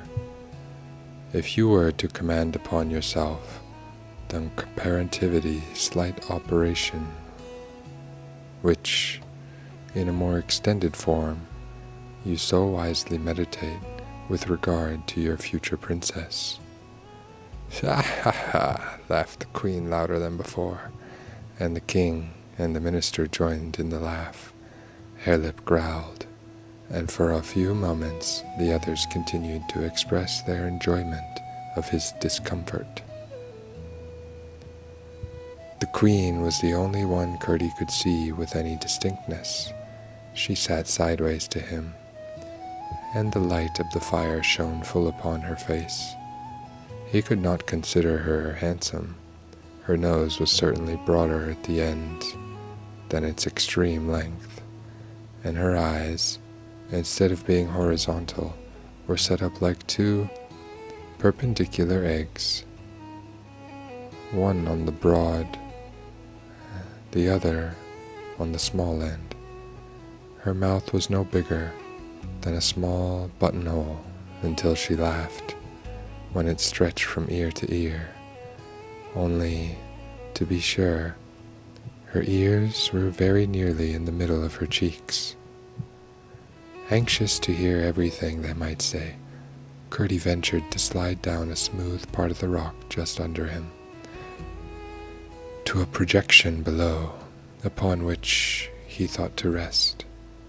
But whether he was careful enough, or the projection gave way, down he came with a rush on the floor of the cavern, bringing with him a great rumbling shower of stones.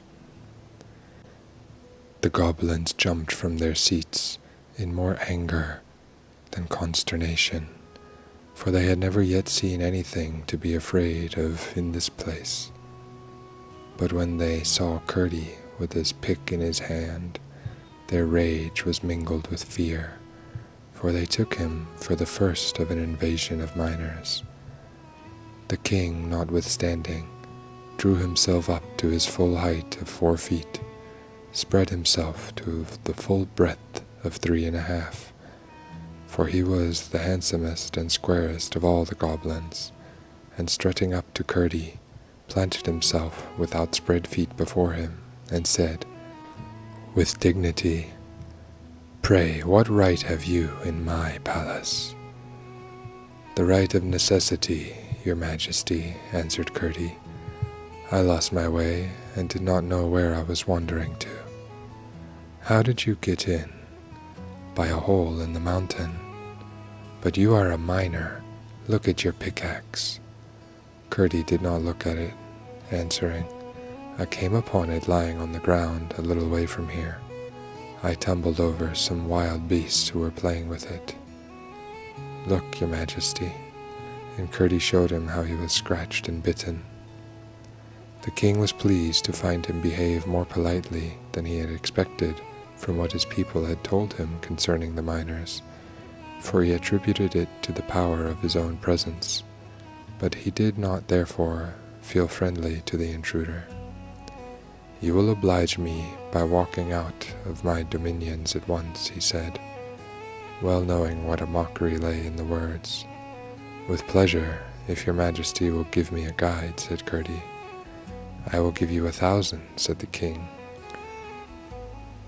with a scoffing air of magnificent liberality. "One will be quite sufficient," said Curdie. But the king uttered a strange shout, half halloo, half roar, and in rushed goblins till the cave was swarming. He said something to the first of them, which Curdie could not hear, and it was passed from one to another, till in a moment the farthest in the crowd had evidently heard and understood it. They began to gather about him in a way he did not relish, and he retreated towards the wall. They pressed upon him. "Stand back," said Curdie, grasping his pickaxe tighter by his knee. They only grinned and pressed closer. Curdie bethought himself and began to rhyme. 10, 20, 30. You're all so very dirty. 20, 30, 40. You're all so thick and snorty. 30, 40, 50. You're all so puff and snifty. 40, 50, 60. Beast and man so mixty. 50, 60, 70. Mixty maxty levanty. 60, 70, 80. All your chicks are so slaty. 70, 80, 90. All your hands so flinty. 80, 90, 100. All together dundred. The goblins fell back a little when he began, and made horrible grimaces all through the rhyme, as if eating something so disagreeable that it set their teeth on edge and gave them the creeps. But whether it was the rhyming words, were most of them no words at all, for a new rhyme being considered the more efficacious, Curdie had made it on the spur of the moment, or whether it was that the presence of the king and queen gave them courage, I cannot tell, but the moment the rhyme was over, they crowded on him again, and out shot 100 long arms with a multitude of thick, nailless fingers at the ends of them to lay hold upon him. Then Curdie heaved up his axe, but being as gentle as courageous, and not wishing to kill any of them, he turned the end, which was square and blunt like a hammer, and with that came down a great blow on the head of the goblin nearest him. Hard as the heads of all goblins are, he thought he must feel that, and so he did, no doubt, but he only gave a horrible cry and sprung at Curdie's throat. Curdie, however, drew back in time, and just at that critical moment remembered the vulnerable part of the goblin's body. He made a sudden rush at the king and stamped with all his might on the king's majesty's feet. The king gave a most unkingly howl and almost fell into the fire. Curdie then rushed into the crowd, stamping right and left. The goblins drew back howling on every side as he approached, but they were so crowded that few of those he attacked could escape his tread, and the shrieking and roaring that filled the cave would have appalled Curdie but for the hope it gave him. They were tumbling over each other in heaps in their eagerness to rush from the cave, when a new assailant suddenly faced him. The queen, with flaming eyes and expanded nostrils, her hair standing half up from her head, rushed at him. She trusted in her shoes. They were of granite, hollowed like French sabots. Curdie would have endured much rather than hurt a woman, even if she was a goblin. But there was an affair of life and death. Forgetting her shoes, he made a great stamp on one of her feet, but she instantly returned it with a very different effect, causing him frightful pain and almost disabling him. His only chance with her would have been to attack the granite shoes with his pickaxe, but before he could think of that, she had caught him up in her arms and was rushing with him across the cave. She dashed him into a hole in the wall with a force that almost stunned him, but although he could not move, he was not too far gone to hear her great cry, and the rush of multitudes of soft feet, followed by the sounds of something heaved up against the rock, after which came a multitudinous pattern of stones falling near him. The last had not ceased when he grew very faint, for his head had been badly cut, and at last insensible. When he came to himself, there was perfect silence about him and utter darkness, but for the merest glimmer in one tiny spot. He crawled to it and found that they had heaved a slab against the mouth of the hole, past the edge of which a poor little gleam found its way from the fire. He could not move it but a hairbreadth, for they had piled a great heap of stones against it. He crawled back to where he had been lying, in the faint hope of finding his pickaxe, but after a vain search, he was at last compelled to acknowledge himself in an evil plight. He sat down and tried to think, but soon fell fast asleep.